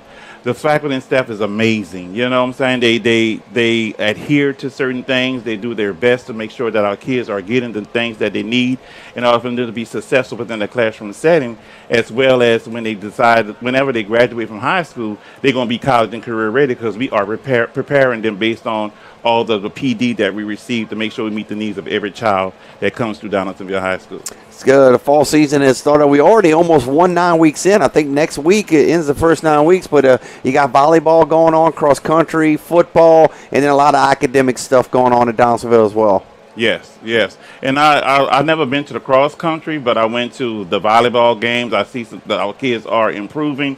I'm very impressed with the football team, because for what I see now and what I saw back then is totally different. The kids are well disciplined. They are well mannered. They they show a lot of sportsmanship among each other. They motivate each other. I see a lot that Darnell Lee does for our kids.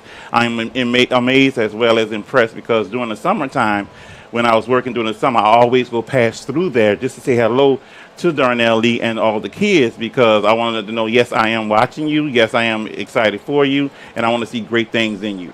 Finally, before I let you out of here, Dr. Robinson, what can the folks in the Donaldsonville community expect as we move forward into the school year? What's some new and exciting things? For me, for new and exciting things, especially me, I'm a product of Donaldsonville, and not only that, our kids want to be loved. Our kids want to have some structure, and I think I'm going to bring that to them, because that's what they need. And when a child loves you, they have a tendency to do whatever you ask them to do. You know what I'm saying? If you tell them to go try to touch the sky, they will try to touch the sky, because they see that energy that you have, so they want to gravitate to that and want to aspire to greatness. Thank you, Mr. Robinson. Dr. Robinson doing a fantastic job leading the way as a principal at Donaldsonville High School, his alma mater. This man started out where he wasn't going to college, was at Subway. Now he is the principal. Folks, you can dream it. You can believe it. Chase your dreams. We'll step aside for our final timeout before the third quarter will start up. 27-8, Tigers lead it over White Castle on the Rev Game of the Week. It's game time. That's right. Get ready to rev up. Raise the bar. Go from 0 to 100. That's why REV is bringing the speed. Buku speed. High-powered internet speed that tackles every upload, download, and stream. With the most reliable network born right here in Louisiana. All backed by homegrown support. It's time to experience the power of Buku speed. Make the switch to REV. Visit us at letsrev.com.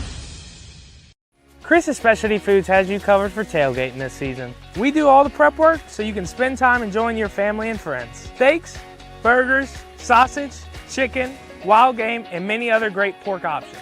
Our central location is now open on Wax Road behind the Walmart. And the new Highland location serves hot lunches and has a meeting space for your work team. New Orleans and Millerville are rocking as well. It's fast, affordable, and delicious. It's Chris's Specialty Foods. Everybody loves Chris's.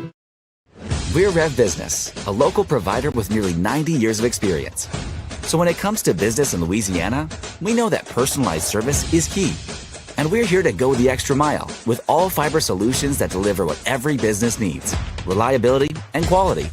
We're not just providers. We're the local team dedicated to helping you succeed. True partnerships are homegrown. REV Business, internet, phone, managed services. Visit us at letsrev.biz.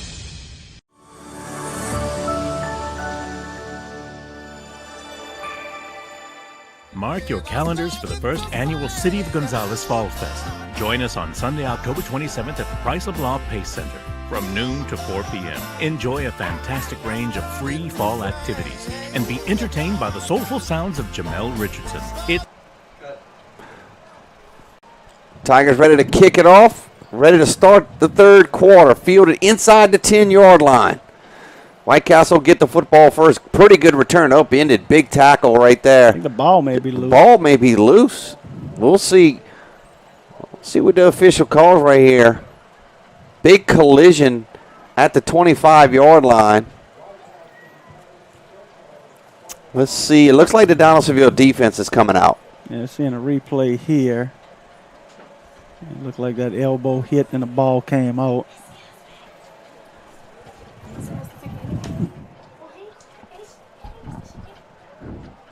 So White Castle will take over at the 26-yard line. I think Coach Shekat's getting replaced in the booth. We're getting Coach Shekat out of here. Can we bring in a new color analyst? See if she maybe will let me touch that crown. Miss Carlasia Bell. Miss Bell, congratulations. Donaldsonville 2024 Homecoming Queen. How does that sound? Good, thank you. Let me get that mic right by you right there. You look fantastic. Thank you. Start thanking people. Who do you want to thank? I know, talk about your time at Donaldsonville High School since your freshman year. My time at Donaldsonville High School was great. Everything was real fun. I like to thank all my classmates, everyone at the school for voting me. That's really it. Right. So, talk about some other things that you do, and not just being on the homecoming court. What's some other things that you do that you participate in at Donaldsonville? I cheer. I'm on a track team. So you don't get to cheer tonight, right? No. Or you going to sadly. change? No, I don't cheer tonight. But you probably wish you were cheering Yeah. too. I wish I could do both. You're on the track team. Yes, sir. What about plans after you leave Donaldsonville High School? Okay, after I leave Donaldsonville High School, I want to go to either South, Eastern, LSU, or Southern to pursue a nursing career. That's awesome. Getting the medical health field. Yes, sir. You can make a lot of money. Yes, You're sir. not worried about blood or anything like that. That doesn't scare you. Well, I really want to be a RN. Well, there you go. So you could be in a hospital. Getting a good system. What's some of the things that you've learned from coming through Donaldsonville High School? What's some of your best memories? Most of my best memories had to come from being on cheer team. Like out of being my whole experience in Donaldsonville High really was being on a cheer team. How much do y'all practice? As much as the football team? It's probably not that much, but close. It's tough practices. I mean, y'all do physical stuff and all that. Yeah. Just to prepare y'all. Do y'all do the competitions and stuff like that as well? No, we go to camps and stuff during the summer. We do stunts. You'll be cheering for basketball too? Yes, sir. That's awesome. Boys and girls basketball. So you got to realize, I have a senior at Ascension Catholic. Yeah. I'm just telling you, and I told him this the other day. It goes very fast. Before you know it, you're going to be finished with basketball season. Your cheering will be just about done. White Castle will have to punt the football here. Tigers will pick it up, trying to get on the football. I think White Castle has gotten a fumble right there. Tigers had a hand on it, but White Castle is going to take over. But I was going on to say, it's going to go very fast. So cherish the moments. I'm assuming the grades are very good. We want to wish you all the luck. Thanks for coming up here. Thank you. So what's the plans? Is there a school dance and all that stuff? Yeah, we got a school dance tomorrow. Do you have a date? No. I didn't mean to put you on the spot right there, but I'm sure you can have fun time with your friends. Yes, sir. I'm going to celebrate after this, have fun. I like to thank you all. Well, Coach Shekat has spoken highly of you. Dr. Robinson has spoken highly of you. White Castle will take over. Woods trying to turn the corner. Tigers will get him down at the 35-yard line. But this is going to be a memory you're going to remember for a very long time. Again, congratulations. Be safe out there in your celebrations, and thanks for coming up into the booth. All right, thank you. Ms. Carlasia Bell, the Homecoming Queen, 2024. And you got to come back next year to crown next year's queen, right? Yeah. So you got to come back. Yeah. So, all right, don't forget us in Donaldsonville I'm now. not. You hit the big time. So thanks, Carlasia. We appreciate you coming up here. We'll get Coach Shekat back in the booth. Carlasia's got to go sign some autographs, take about 1,000 pictures, I'm sure. Beautiful crown. Wood scrambling out of the pocket. He still has the football. That ball's caught at the 20-yard line, breaking a tackle up to the 15-yard line. Man, Woods looked like a magician back there, just getting out of a lot of trouble. They had him all the way back at the 45-yard line, and he was able to connect with number 13, Jeremy Bell. Let's see if we can take a look at the replay. White Castle had a player down. Let's see if we can go back to the replay. Man, they had him back at the 45-yard line. He pump fakes right here, throws the football, and Bell makes a great catch. And they got it to inside the 20-yard line. you look, everything White Castle's had positive on offense, you know, you can attribute to the escapability of Javen Woods. And he's kind of been Superman out there these last couple of drives. Woods will call his own number right here. Trying to scoot out of there. Tigers will corral him inside the 20-yard line. I look back to about the 4-minute mark in the first half, and I said the Tigers have a chance to throw the knockout punch right there when they had it 1st and 10 at the Bulldog 20. Unable to score. White Castle scores before the half. You know, momentum kind of shifting to the Bulldog side here. So, you know, from Donaldsonville perspective, really important to not let that momentum carry over and allow the Bulldogs to score here. Yeah, I mean, I'm sure the White Castle coaches were challenging their guys at the half. The guys, you know, we're losing right here by 3 touchdowns. We still got a lot of football left. Woods scrambling out of there. He's going to keep the football himself. Oh, shoestring tackle right there. Good job to get him down. They'll mark him down at the 15-yard line. Take a look at the replay. Yeah, poor job on contain here on the left edge. As we see quarterback Woods running, just tripped up, but Tigers unable to contain him.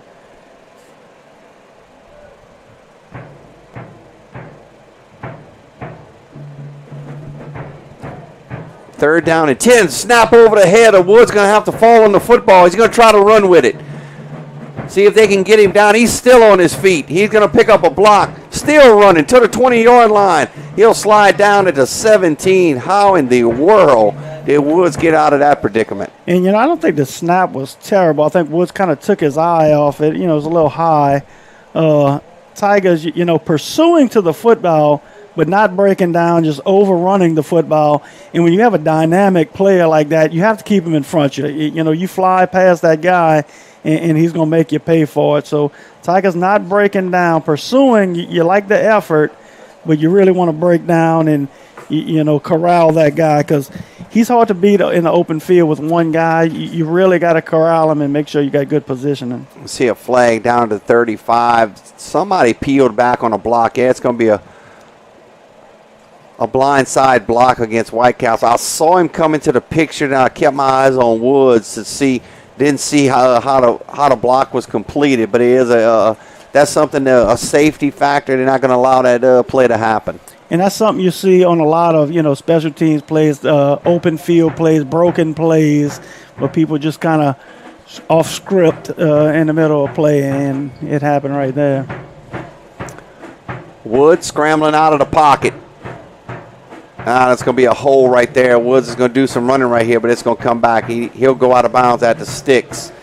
But good pressure by Donaldsonville, and they're going to get the White Castle for a hold. Yeah, it was a left end. I couldn't quite get the numbers. He may have been number 14, Jai Green, on that end position, but he was definitely being held.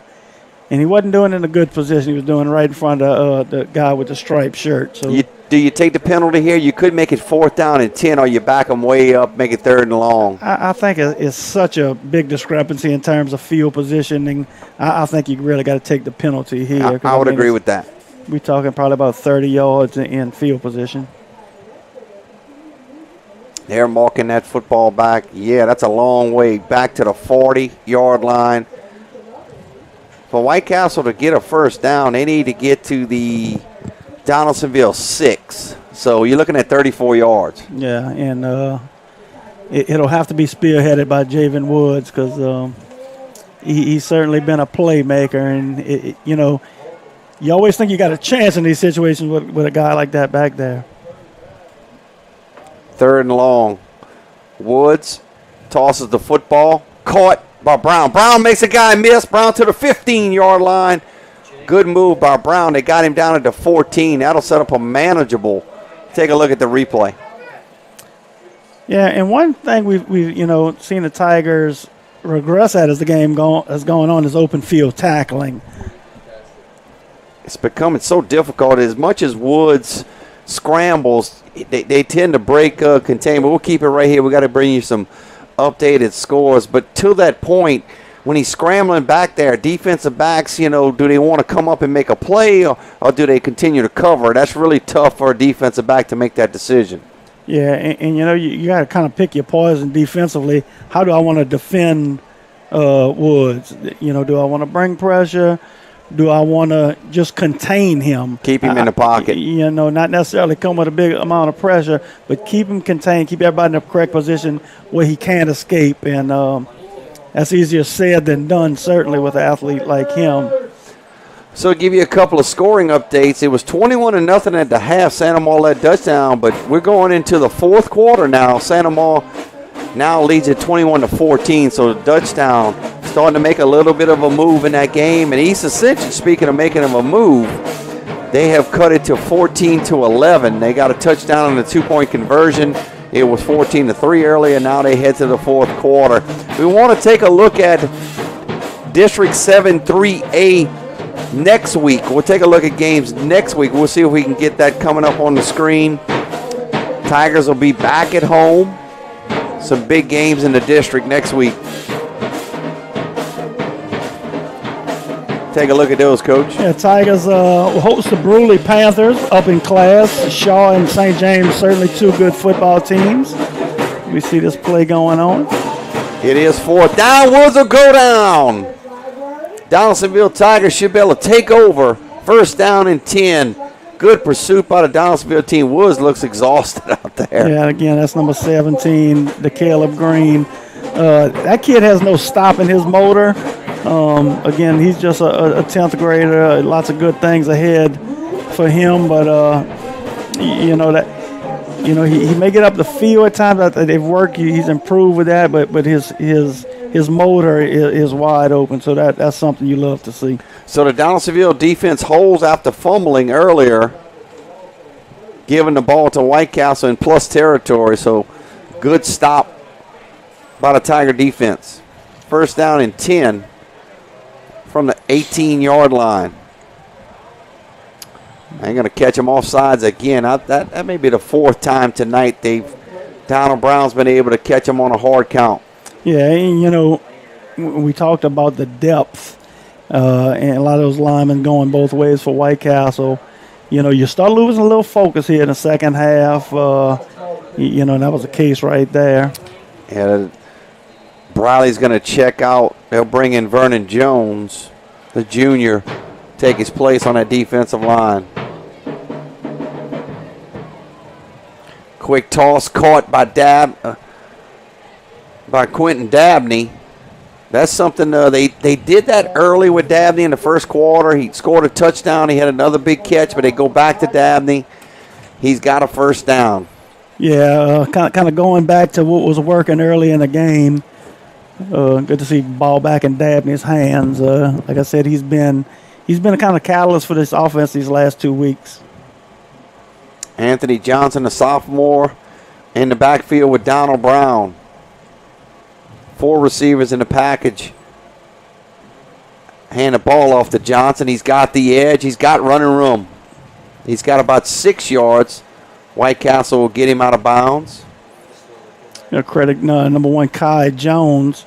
Doing work even when the ball's not going to him. Doing a good job of blocking downfield. Caden Duncan was over there for White Castle to make the stop. So about a 6-yard pickup. Shadrack Allen, the athlete for White Castle, not able to play tonight. They're going to sit him out another week, see if they can get him ready as they head into district play. When that kid's on the field, he's certainly a phenomenal football player. Quick toss. Oh, that was dropped. Dabney tried to run before he caught the football. A little RPO action right there, but good throw by Donald Brown. Dabney just picked his head up a little too early. Brown's throw on the money certainly would have moved the sticks.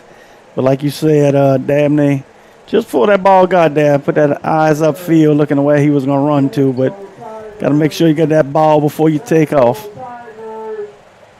Santa Maria's looks like Dutchtown's got a safety to make it 21-16. So Santa Maria's still in the lead in the fourth quarter. Johnson lost his footing right there. Did the ball come out? I don't think it did. They're going to mark him down to the line of scrimmage where his knee was down. Yeah, just I think he got the first down, just lost his footing, tripped, may have got his feet tangled with quarterback Donald Brown. Now you play it 4th down. So Tigers look like they're going to go for it. Tigers maybe trying to draw him off sides here. They need about 4 yards. They will get them to jump off sides. Coach Mark Brown goes bananas on the sidelines. He cannot believe his guys jumped. And you know, certainly one thing you can bet, one reason why he's in, we can't hear him from here, but I'd bet my last nickel.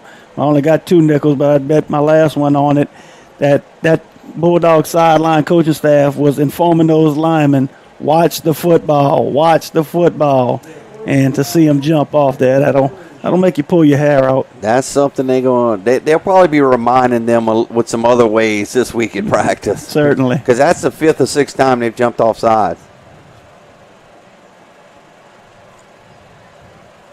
They're very aggressive on that defensive line. They really bring a lot of pressure.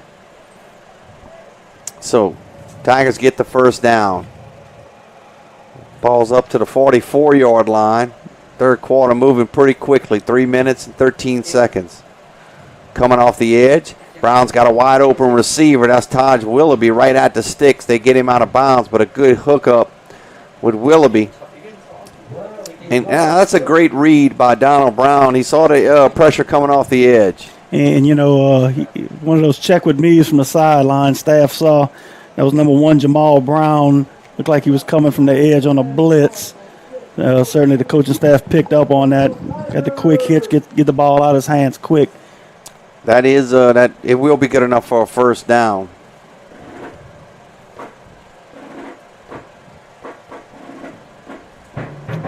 Now we talked about Tigers trying to get the knockout blow early in the game. I think this is another drive where you can try to deliver that blow here. Hand the ball off to Johnson, puts his head down.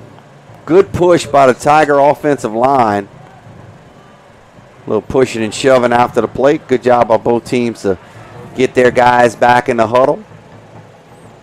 You know, you get in that second half in a game like this, a good team wants to kind of impose their will, and that Tigers trying to do that right now. Hard running by Johnson. About a 2-yard pickup.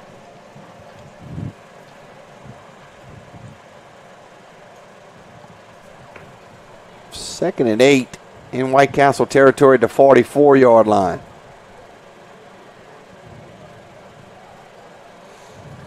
In a lot of trouble in the backfield. They're going to get him down. That's number 1 for the Tigers. That's Kai Jones. Kai Like to Jones. run Kai with that little speed sweep. Unable to get that block right there on the right side. White Castle still pursuing to the football. They've certainly continued to play hard in this game. Tigers did a poor job blocking out in space on that one. Gave Jones really no chance to make a play. So that's a loss of about 5. Move the football back to the 49-yard line.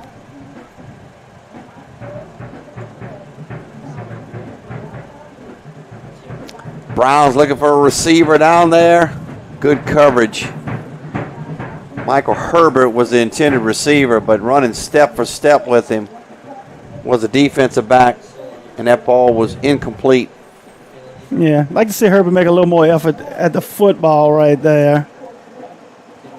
Tigers be faced with 4th and long. They'll bring the special teams punting unit out there.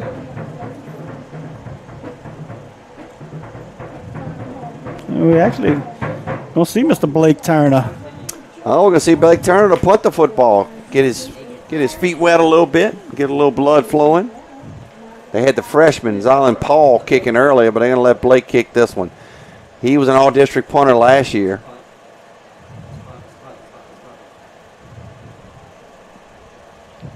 Good snap.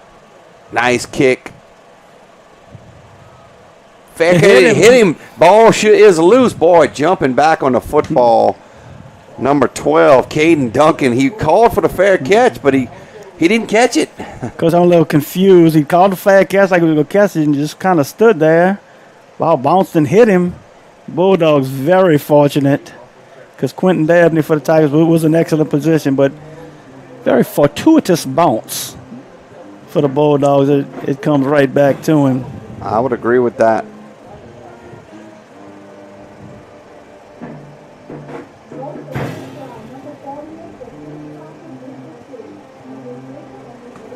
So White Castle fortunate enough to get that football back. No scoring here in the third quarter. Still 27-8, 1:17 to go.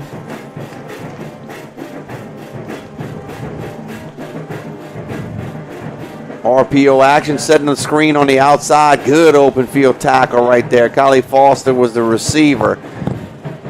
Tigers get him down quickly. Yeah, again, Quentin Foster, good job reading that little quick screen and getting a good position and limiting them only about a 2-yard gain. Also, Trajan Spurlock in on that tackle. 2-yard pickup. They'll hand the ball off to Brown. He runs into a wall defensively right there for the Tigers. Okay, number 32 sticking his nose in there, making a big stop for the Tigers. That's going to be Zion Davis, junior linebacker for the Tigers. Man, a nice play right there. Stood up the offensive lineman. We'll see if we snap this one. It's right. The play clock and the game clock are just about even with each other. I don't think they have to snap it if they don't want.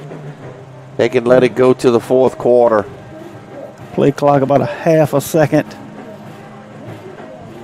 There they're going to snap it. Wood scrambling around like he's done all night. Throws it up. Incomplete. So we'll head to the fourth quarter. It'll be fourth down if there's no flags down here, and I don't think they are. So we'll head to the fourth quarter. No scoring by either team in the third. Your score remains Donaldsonville 27, White Castle 8. We'll step aside. We'll be back on the Rev Game of the Week. We're Rev Business, a local provider with nearly 90 years of experience. So when it comes to business in Louisiana, we know that personalized service is key.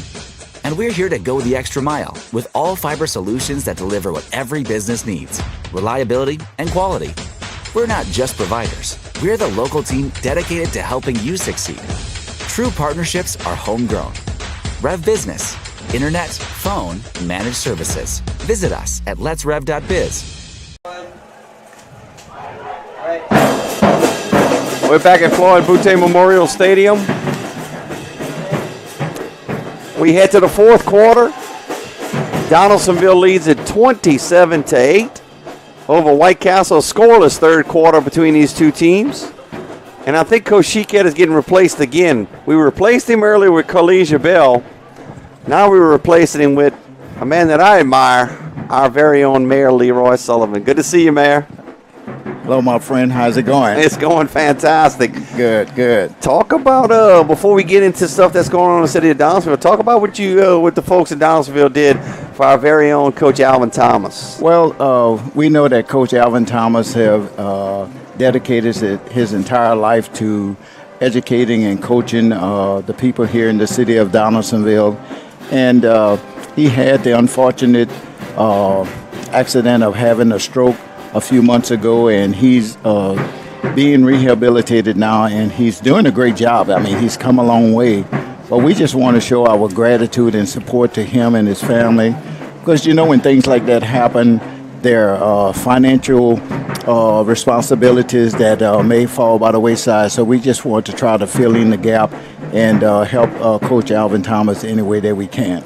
Well, we appreciate that. I know I had a chance to work with Coach Thomas many years ago when I taught and coached at Lorry and coached at Donaldsonville High School. But that's awesome what they're doing. You've been a pretty busy guy as you prepare for what term is this you'll be running for? My sixth. Your sixth consecutive term coming up. When is that election? The election is November the 5th. Early voting starts October the 18th and go through October the 28th, except on Sundays. So the time is getting real close. Yes, getting close. Yes, and I'm excited, and you know, I put all my trust in God and know that I will be the mayor as long as he want me to be the mayor of the city of Donaldsonville. And you know that Donaldsonville is starting to grow. A lot of things are happening. You know, when it comes to education, the schools have improved, and we have done things educationally to help.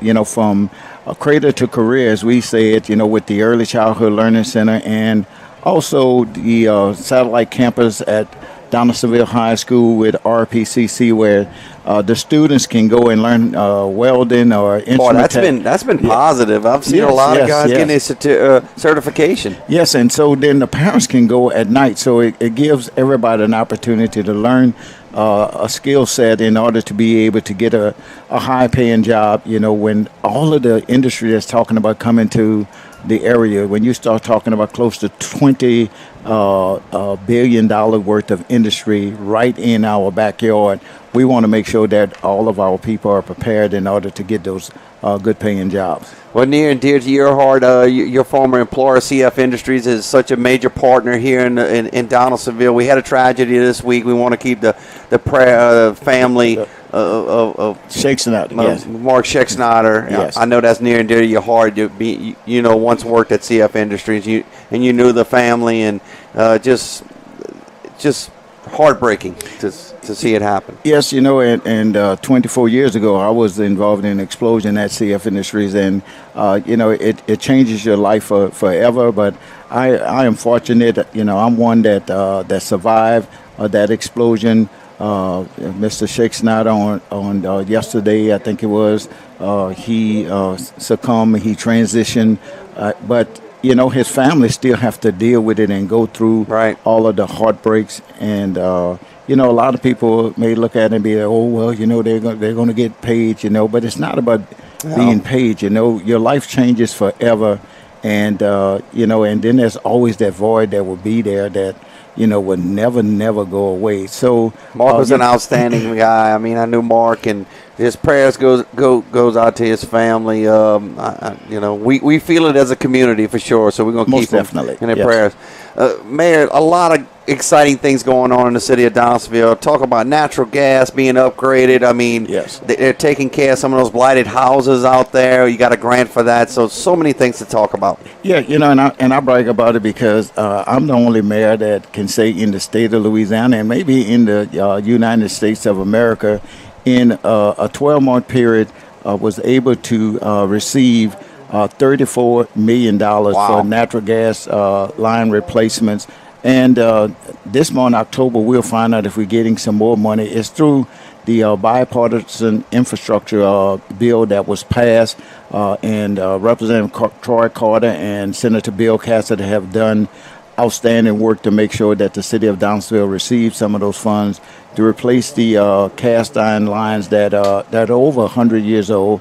And you know, when you start talking about CF, talk about safety and the well-being of the community, one of my goals was to make sure that we could replace all of the natural gas lines so that it would minimize the risk of having an explosion or something happen or my workers getting hurt. A lot of people don't realize that my crew, when there's a gas leak, they have to work that leak hot because the system is so old. If you can find the valves, you probably couldn't get them closed, probably would break them. And, you know, so they have to make the repairs while the line is hot. And that is very dangerous. So getting the money to be able to replace those lines mean a lot to us. And not just natural gas. You know, when you start talking about infrastructure, we're getting ready to do a road project. We're doing wastewater improvements. It just received another $5.4 million through the water sector grant through the state, and we're doing some wastewater improvements as well. So, and when you look at the city of Donaldsonville, it is all inclusive. We're taking care of everything here in the city of Donaldsonville to just make sure that it is a safe place. It's a place where people want to live, work, and play. And it all starts with education. And even when you look at our team, you know, you can see that this team is revitalized. You know, they are playing a step or two ahead of what they have in the past.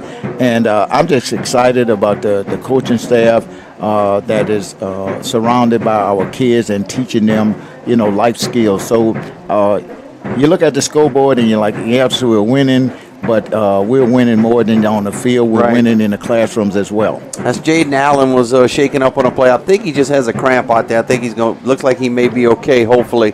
But before we get you out of here, man, we appreciate all you do for the city of Donaldsonville. Thank you. You've been a partner with all of the schools here. It doesn't matter, public, private, doesn't really matter. Man, we had a really nice event, the 5K run. Yes. That the Dark was able to benefit from that. I should have try to jog out there. I don't know if I could have made it, but it looked like it was a big turnout. Yes, we had almost 220 that's people amazing. that came, from New Orleans, Baton Rouge, all over to participate in the 5K run. This was the first time, and we're looking forward to next year. I don't know if you saw the video of me running to the finish line. I saw it. All right. Now, some people asking me whether I ran the whole, you run the whole time? 3.1 miles. If you didn't see me out there, then all you have that video to go by, right? We saw you cross the finish line. That's it. And that's the only thing that's important. I crossed the finish line. That's right. Now the ball bounces out. Tigers may fall on this football. There's a flag on the play. We'll see what that flag is about. But they got to Woods and knocked the football out. Boy, this got to be bringing back memories for you when you got to watch your son play out here for Donaldsonville High School. Yes, Trey's doing very well. Oh, yes, and I have a stepson that is playing as well, Jaden Vaughn, number 23. This is his senior year. And, just excited, even for him as a young man. I've been in his life since he was 3 years old, and, just watching the transformation of him is exciting as well. Thanks for coming up in the booth. I guess we're going to put Coach Sheekat back to work. He makes the big bucks, right? He's getting paid for this. Thank you for everything you do. Thank you. God bless you. All right. That's Mayor Leroy Sullivan, who will be running for his 6th term in the city of Donaldsonville. Got a couple of scoring updates for you. It looks like the Dutchtown Griffins have taken a 24-21 lead in the fourth quarter. East Ascension has taken an 18-14 lead over Live Oak with 2:36 left against Live Oak. And those Dutchtown Griffins, too proud of a program to just lay down and quit. So a lot of excitement at that old Gator Griffin football game. Certainly don't count the Gators out till the 000s hit the clock. So that'll bring a 4th down, 4th and about 5. Obviously, White Castle will go for it. Mr. Woods may be very sore tomorrow. Absolutely. Little snap. He's got it. Looking for a receiver. He's got it. He's got a first down, putting his head down. They'll get him down inside the 40-yard line. Caught by number 2, Lance Foster. That'll move the chains.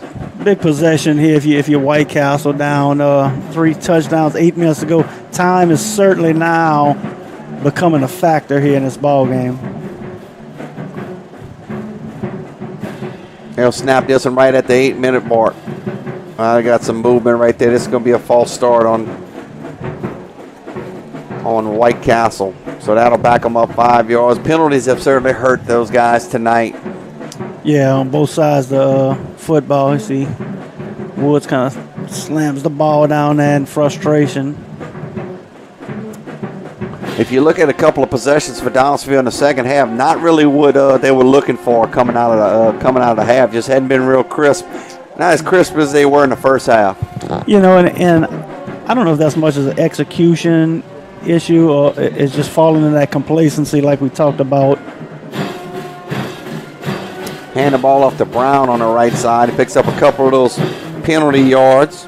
And you get that big lead, they're up 27-0, and you got a lot of youth out there, and that's one thing. Working with Coach Lee, he's always teaching, so I'm sure that's going to be something he's going to stress on. Throwing that knockout punch. They could have threw it a couple weeks ago against West St. John. Didn't happen. West St. John scores the last play of the game to beat the Tigers. So I'm certain, that's something he's going to keep stressing because You know, one thing about that guy, he's always teaching. We could be in the lunch line, and he's talking to a kid about what do you do when you see this. So certainly he's always teaching. So I know the kids are going to certainly get the right message. And, you know, the objective is to score more points than opponents. Tigers doing that thus far, but I know he wants to stay crisp for 4 quarters. So the Tigers will play next week, right? Back at home. Bruley Panthers playing up in class. You know, Panthers always a quality opponent, good program. Kind of let it get away from them last week, but was competitive for 3.5 quarters against a good Plaquemine team. So should be a huge test for the Tigers. Should have a good crowd. Be another big ball game. 2nd down and 15. Ball outside the 40-yard line at about the 42. Woods keeps the football. Got a little bit of pressure. Looking for a receiver. Tucks it. He's going to go down. Ball's on the ground. It'll go out of bounds.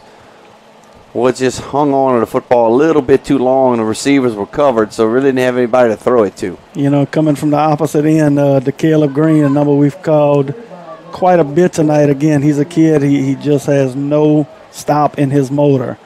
And just a great job coming from that opposite end position. Just does not stop on the play. Kid has great speed, too. 3rd and long, 3rd and about 17. Ball back at the Tiger 45-yard line. Need to get to the 28.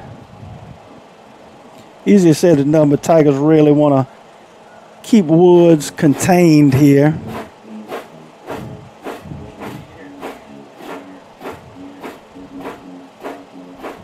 Woods has the football, looking for receivers.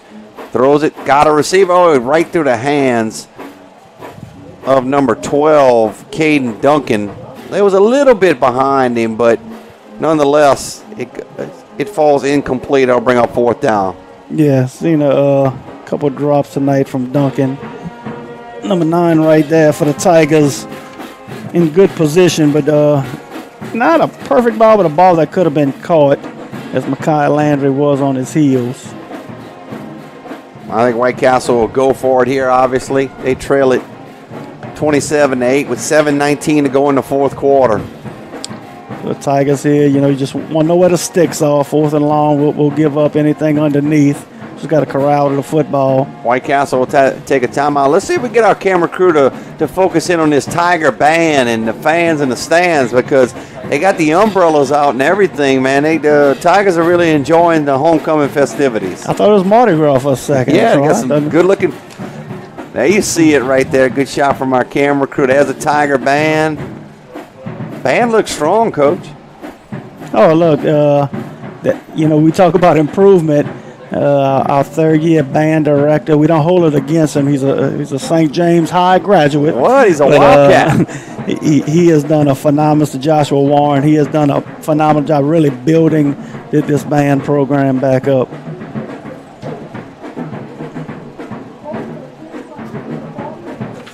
We'll take a look at the Donaldsonville High schedule in a moment. White Castle had to take a time out there. They'll face a 4th down and 17. Let's take a look at the Donaldsonville schedule.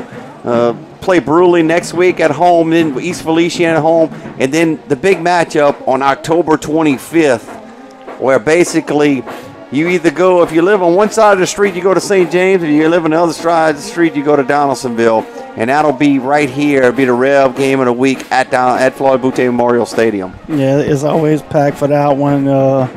You know, a lot of bragging rights at some workplaces, in the plants, and in the office. A lot of side bets going on. So a fun week for everybody. They need 17 yards. Woods flushed out of the pocket. He's going to have to get it downfield. He throws it incomplete. Wouldn't have been enough for a 1st down. You can see Woods just disgusted. He's had to scramble all night long. Donaldsonville Tigers have brought the pressure defensively. Yeah, they made him run it. Good job of that Tiger secondary. They kept everything in front of me, even with the catch right there. He'd have been far short of a 1st down. So the Tiger offense will come back out with 7:10 on the clock. I think coming right here offensively, if you're Coach Lee and the offensive staff, you want to see something positive come out of this drive because you hadn't really done much here in the third quarter into the fourth. Yeah, really moved the ball well early and kind of stalled. See if Tigers can regain their focus here. They'll send Jones in motion. Hand the football off to Johnson. Nice play on first down. That's a good crisp play for 5 yards. Try to get a little eye candy going with Kai Jones across the formation. They hand it to Johnson over the right side. Yeah, one thing about it is obviously there's a lot of weapons. Johnson in the backfield when you get Blake Turner back. But he can distribute the ball, like we said earlier. You got Taj Willoughby. You have Kai Jones, Michael Herbert. So this guy's Quentin Dabney.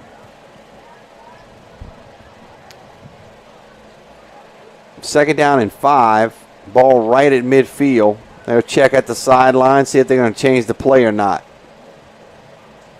Really nice crowd on hand tonight. Homecoming festivities. White Castle's got a nice crowd on their side. They bring some of their spirit groups. Ball's incomplete. He's looking for the hitch route to Michael Herbert. That'll bring up third down. Yeah, I think Brown felt the pressure a little sooner than he should have. He kind of sensed it, but he actually had a little more time to throw it than I think he realized. Got rid of that one a little too quick. Ball at midfield, third down and 5. 6:14 clock stopped. Congratulations to the East Ascension Spartans. They come back and beat Live Oak 18-14. Coach Mathern and his staff, congratulations. Seeing some comebacks tonight, Spartans and Griffins. Timeout. That clock was running down. We'll take a timeout with them. Tigers will take it. We'll take it with them. 27-8, 6:13 to go in this one. We'll be back. It's the REV Game of the Week.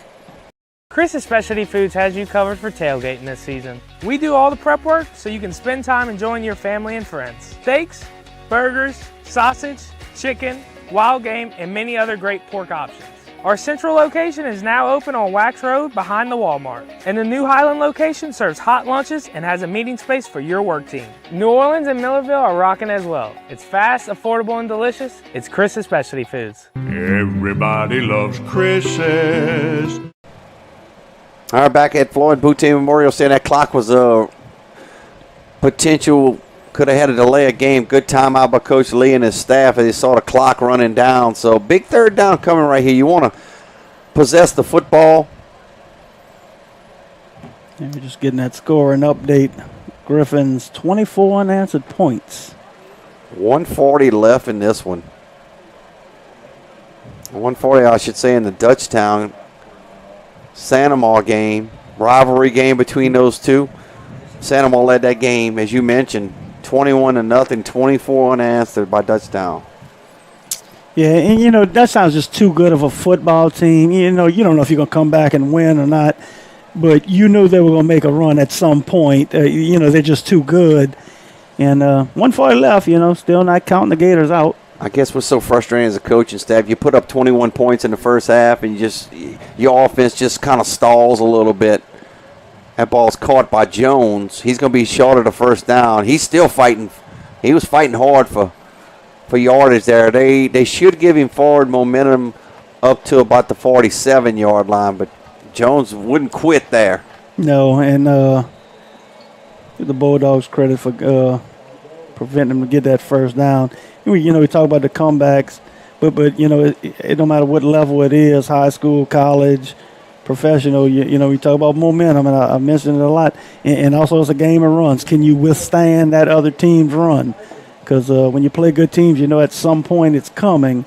Can you withstand it? And, hats off to the Griffins for fighting back. Hats off to the Spartans for fighting back. And hopefully we'll be giving a hats off to the Tigers for holding on to this 27-8 lead with 5:54 to go. Yeah, Tigers looking to go to 3-2 on the season.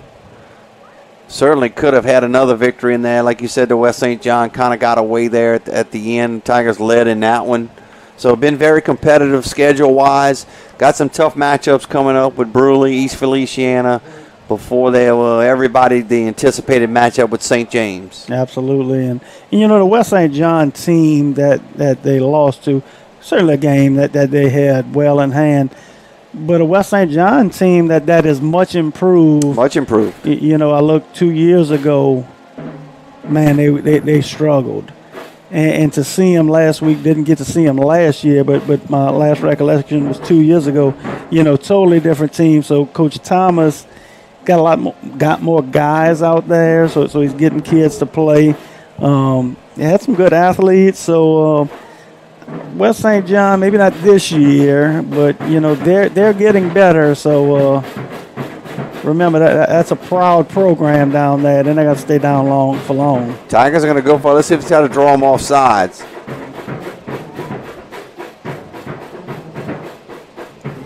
I'm sure the White Castle coaches told them in that timeout, do not jump. Tigers look like they want to run a play, going to have to hurry, or they may just take the delay. That may be the plan coming out of, timeout was called before the delay of game. They're going to pick the flag up. So we'll step aside. Donaldsonville will take a timeout. We'll take it with them. Score remains 27-8 with 5:54 to go in this one. It's the Rev game of the week. It's game time. That's right. Get ready to rev up. Raise the bar. Go from 0 to 100. That's why REV is bringing the speed. Buku speed. High-powered internet speed that tackles every upload, download, and stream. With the most reliable network born right here in Louisiana. All backed by homegrown support. It's time to experience the power of Buku speed. Make the switch to REV. Visit us at letsrev.com. Fourth quarter right here, 5:54 to go. You see your score 27-8. Donaldsonville jumped out in this one 27-0. White Castle able to get a touchdown before the half and make it 27-8. Teams haven't scored here in the second half. Either team kind of been of a defensive battle in the second half. I think right here, you talk about analytics all the time. I think maybe the analytics might say punt the football right here. But I think Coach Lee is going to just kind of challenge his offense, say, guys, look, we haven't been real crispy in the second half. We got to go out here and make a play. So I think this is more from a mental standpoint than anything right here going forward here. Everybody coming in from White Castle. Johnson falls forward.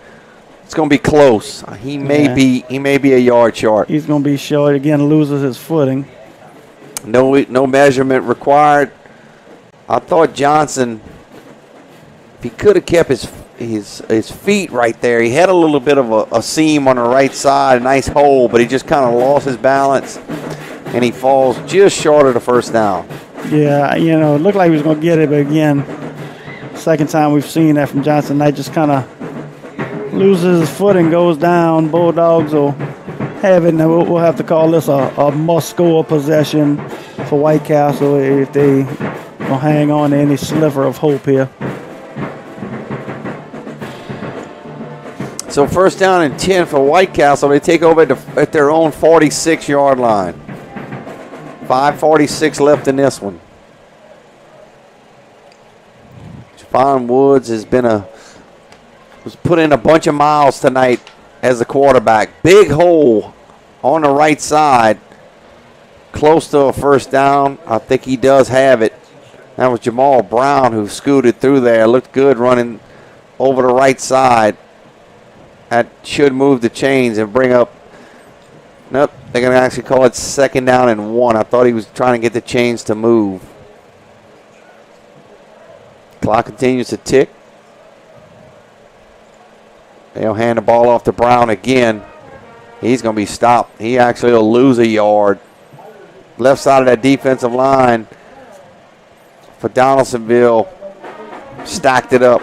Yeah, again, running into sophomore DeCaleb Green, also Zion Davis in there to make the tackle. Caleb Green's had a real good night, been very active at the defensive end position. Third and short. Woods will call his own number. A little RPO action, incomplete, thrown across his body. That was going to be a very difficult throw and catch. Yeah, and from a Donaldsonville perspective right here, look, your defense has played well. It is as skillful as Wood is at the quarterback position, as many plays he's made. You know, you've done a good job preventing them from getting the end zone. They've scored one time. So you really want to finish this off here, get the ball back to the offense. Because so far tonight, it's been a good night for the Tiger defense. Bulldogs will obviously go for it. They need about 3 yards. A little snap. Hand the ball off. No, Woods has got it. He keeps it, and he'll be dropped by the man you've been calling all night, number 17. Yeah, just the Caleb Green. You know, heck of a night for that young man here, and you know I can't say it enough. The kid just does not have a motor that stops. It's always turning, and you know if he's gonna make a mistake, it'll be full speed. You can book that. So you can see the White Castle guys heading off on the sideline. They just look dejected, not able to take advantage of Donaldsonville not scoring in the second half, but like you said, Donaldsonville's defense has been up to the task, keeping White Castle out of the end zone here in the second half. Yeah, and, 27-8, 4:26 to go. Offensively, while this game's probably out of reach now with that last stop, I think you still want to try to go down there, move the football, and score just from a mental perspective going into next week. I don't know if they're going to get this snap off. Looks like they did get it off just in the nick of time. They hand the ball off to Johnson. And you can see the leadership right there, Brown getting on his guys. They didn't line up fast enough, and they were just kind of trotting out there. And he was telling them, guys, we got to get lined up. We're not going to take another time out right here. And one thing, he has good awareness of the situation. He knew that clock was ticking down. He knew that ball needed to be snapped.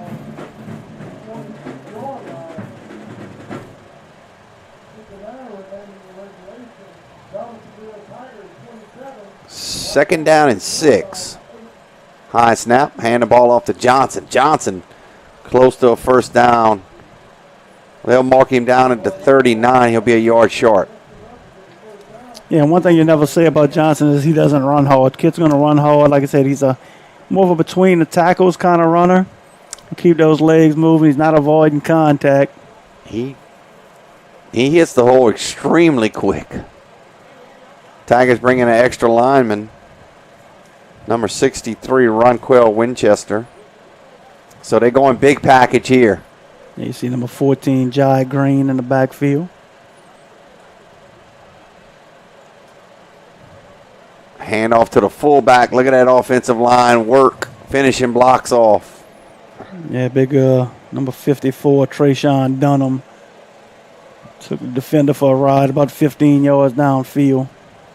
Now smash mouth football. Green and Winchester will check out. New set of downs for the Tigers at the 2:47 mark. Clock moving.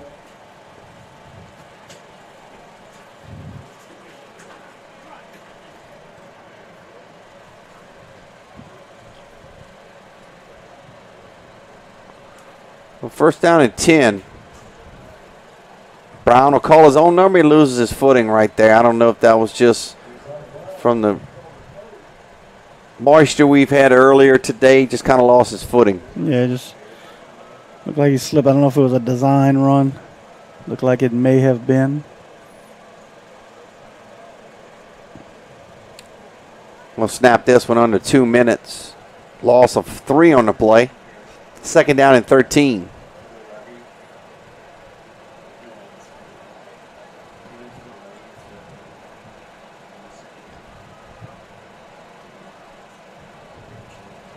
Letting that clock run down. Managing the clock nicely is Donald Brown. He'll snap it right at zeros. Hand the ball off to Johnson. He's met at the line of scrimmage. Kids are playing hard on both sides still. Yeah, there's a lot of pride out there in the field. Under a minute and a half to go now. What a comeback by the Dutchtown Griffins. They finish it off. They trailed 21-0 to Santa Monica at the half. Dutchtown stormed back with 24 unanswered points, and they win it 24-21. Certainly a tale of two halves in that one. All excitement on the Gator side in half number one, and the Griffins get the last laugh in that one. You'll be able to watch that replay on the REV YouTube channel. Brown throwing the football. Got a man over the middle in Jones. Jones breaks a tackle. He's got first down and more. He'll go out of bounds, but Jones is nifty on his feet after he catches the football. Yeah, he's got some good footwork in the open field. Very, very much good field awareness right there. He knows exactly where those sticks are. Gets to it and gets out of bounds. Tigers will have to snap it at least one more time. He picked up the first down.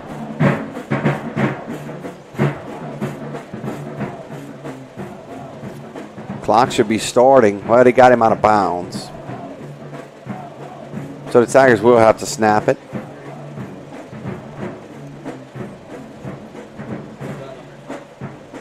And he'll take a knee. That's the correct play right there. Up 27-8. Save yourself from a potential injury of any sort on a play that really doesn't mean a whole lot. That should do it. Tigers don't have to snap it again. They'll win this one 27-8. We'll step aside. We'll be back in 60 seconds. We'll wrap this one up from Floyd Boutte Memorial Stadium. Game time. That's right. Get ready to rev up. Raise the bar. Go from 0 to 100. That's why REV is bringing the speed. Buku speed. High-powered internet speed that tackles every upload, download, and stream. With the most reliable network born right here in Louisiana. All backed by homegrown support. It's time to experience the power of Buku speed. Make the switch to REV. Visit us at letsrev.com. Chris's Specialty Foods has you covered for tailgating this season. We do all the prep work so you can spend time enjoying your family and friends. Steaks, burgers, sausage, chicken, wild game, and many other great pork options. Our central location is now open on Wax Road behind the Walmart. And the new Highland location serves hot lunches and has a meeting space for your work team. New Orleans and Millerville are rocking as well. It's fast, affordable, and delicious. It's Chris's Specialty Foods. Everybody loves Chris's. We're REV Business, a local provider with nearly 90 years of experience. So when it comes to business in Louisiana, we know that personalized service is key. And we're here to go the extra mile with all fiber solutions that deliver what every business needs, reliability and quality. We're not just providers. We're the local team dedicated to helping you succeed. True partnerships are homegrown. REV Business, internet, phone, managed services. Visit us at letsrev.biz.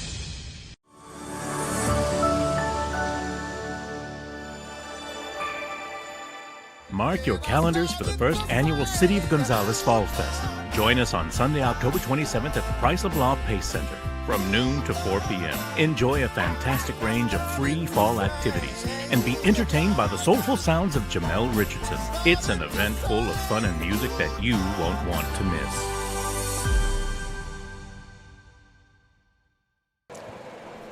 Wrapping it up from Floyd Boutte Memorial Stadium, you see your final score. Donaldsonville score all 27 points in the first half. They hang on. They beat White Castle 27-8. Defense comes up big for the Tigers tonight after scoring 27 early points. Your final thoughts on this one, Coach? Well, your objective was go out there and get a win tonight. Tigers did that. Hats off to the defense who probably played their best and most complete game, certainly, of the football season, which is halfway through now.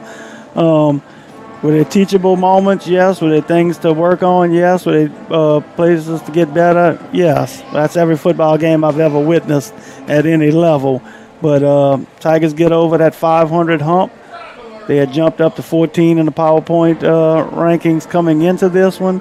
So good position. You're coming out. You host Bruley next week, and another chance to get a big win. So objective met here tonight for the Tigers, and let's get better during the week and move on to the next opponent. But so far, great job by Coach Lee and his staff of getting these guys in this position.